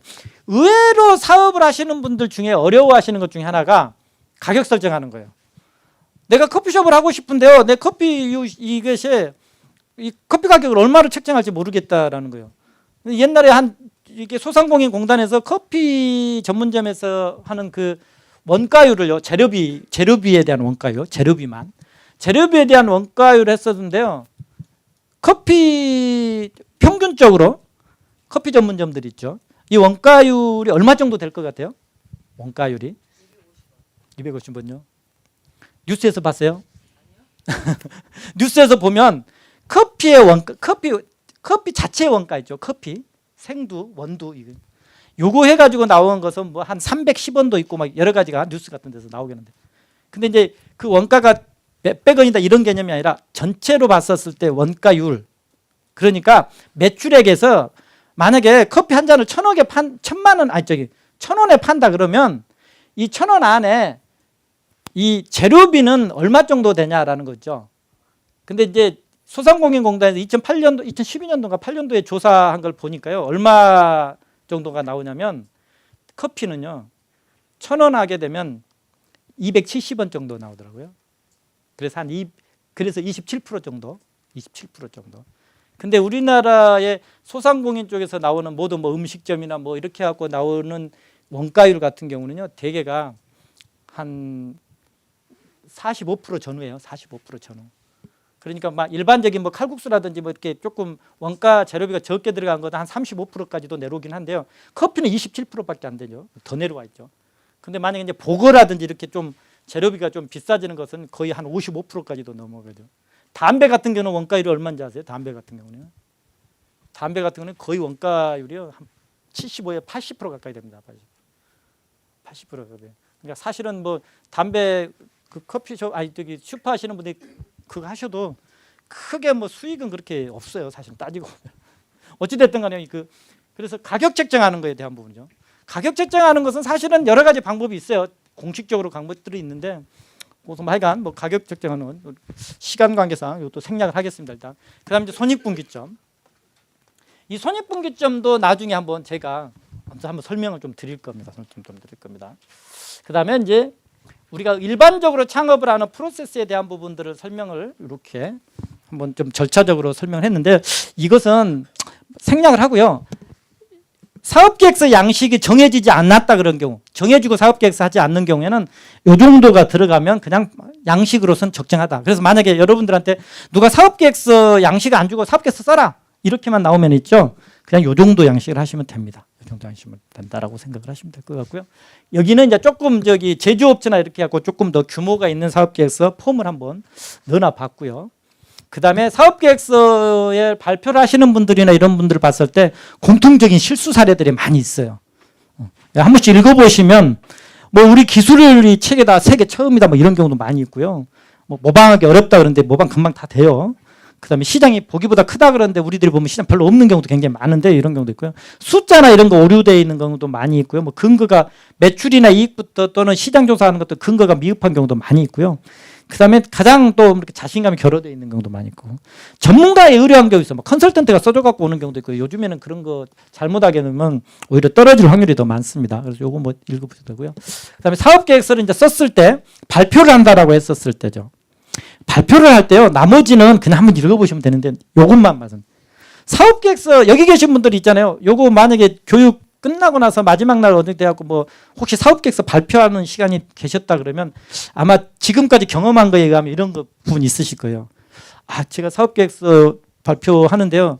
아 제가 그동안 좀 바빠가지고요. 사업계획서 쓸 시간이 별로 없어가지고 뭐 사업계획서 굉장히 좀 미흡합니다. 미흡한데 좀 감안해서 봐주셨으면 좋겠습니다. 그러면서 발표하시는 분들 계셨어요. 아마 이런 분들 아마 학교에서도 많이 그런 경향을 많이 보셨을 거고 여기저기서 많이 볼 거예요. 근데 그것은 치명적입니다. 이쪽 사업에서. 그건 뭐냐 나름대로 본인이 뭐 하는 거예요. 여기서 겸손한 태도를 보이는 거죠. 내가 좀 내 사업체가 좀 미흡하긴 한데 잘 봐주십시오. 이런 취지의 말이거든요. 근데 사실은 평가를 하는 데 있어서는 이런 것은 자기 점수를 아예 깎아내리는 얘기예요. 쉽게 설명 뭐냐면 사업계획서는 이제 발표를 하게 되면 100점 만점에서부터 시작한다고 가정을 하면죠. 이제 깎아 내려가면서 이제 90점, 뭐 80점 이렇게 내려오는 건데 만약에 내가 제가 시간도 없고 뭐 여의치가 않아 갖고요. 좀 미흡하게 사업계획서를 작성했는데 감안하셔가지고 뭐 예를 들어서 들어주셨으면 좋겠습니다. 이렇게 하게 되면요. 평가위원들이 점수를 몇 점부터 시작하냐면 100점부터 시작 안 하고요. 이미 자기가 미흡하게 썼다 그랬잖아요. 지금. 그럼 몇 점부터 시작해야 되냐면 80점이나 90점부터 시작하는 거예요. 왜요? 자기가 미흡하게 썼다 그러는데 평가위원이 니 너무 잘했다 100점 이렇게 줄 수 없잖아요. 그럼 뭐예요? 점수가 낮아져요. 그러니까 뭐 해야 되냐면 설사 자기가 진짜로 시간이 없고 어쩌다 보니까 어제 저녁에 그냥 밤새워서 그냥 예를 들어서 대충 쓰셨더라도 뭐 해야 돼요? 보기에도 허접해요. 그래도 뭐 해야 되냐면 제가 좀 시간은 여러 가지로 바쁘긴 했었지만 그래도 나름대로 시간을 활용해갖고 제가 열심히 쓴다고 썼는데 이렇게 가셔야 돼요. 제가 쓸 수 있는 산에서는 참 열심히 다 썼습니다. 그러면 뭐예요? 어찌 됐든 간에 100점부터는 시작을 해요. 근데 이제 되게 보면 이렇게 가는 경우가 많이 있어요. 그럼 너무 지나치게 되면 자신감도 없어 보이고요. 준비도 안 한 걸로 보여요, 사실은. 그래서 나중에 혹시 어디 가가지고 사업계획서를 발표할 일이 있다든가 아니면 뭐 이런 경우 있으면 있잖아요. 지나치게 겸손하면 안 돼요. 저는 제가 지어준 시간이나 여건 하에서는 있는 예를 들어서 시간과 다 해서 잘 썼는데 그러고 나서 발표를 하셔야 되는 거죠. 그래서 저희도 학생들한테도 계속 얘기를 합니다. 근데 학생들 그러거든요. 쭉 와가지고 막 먼저 보고 하늘 보고 막 무슨 그러면 안 돼요. 그럼 이제 자신감 별로 없어 보이는 거죠. 그래서 요것 정도만 아셨으면 좋겠고요.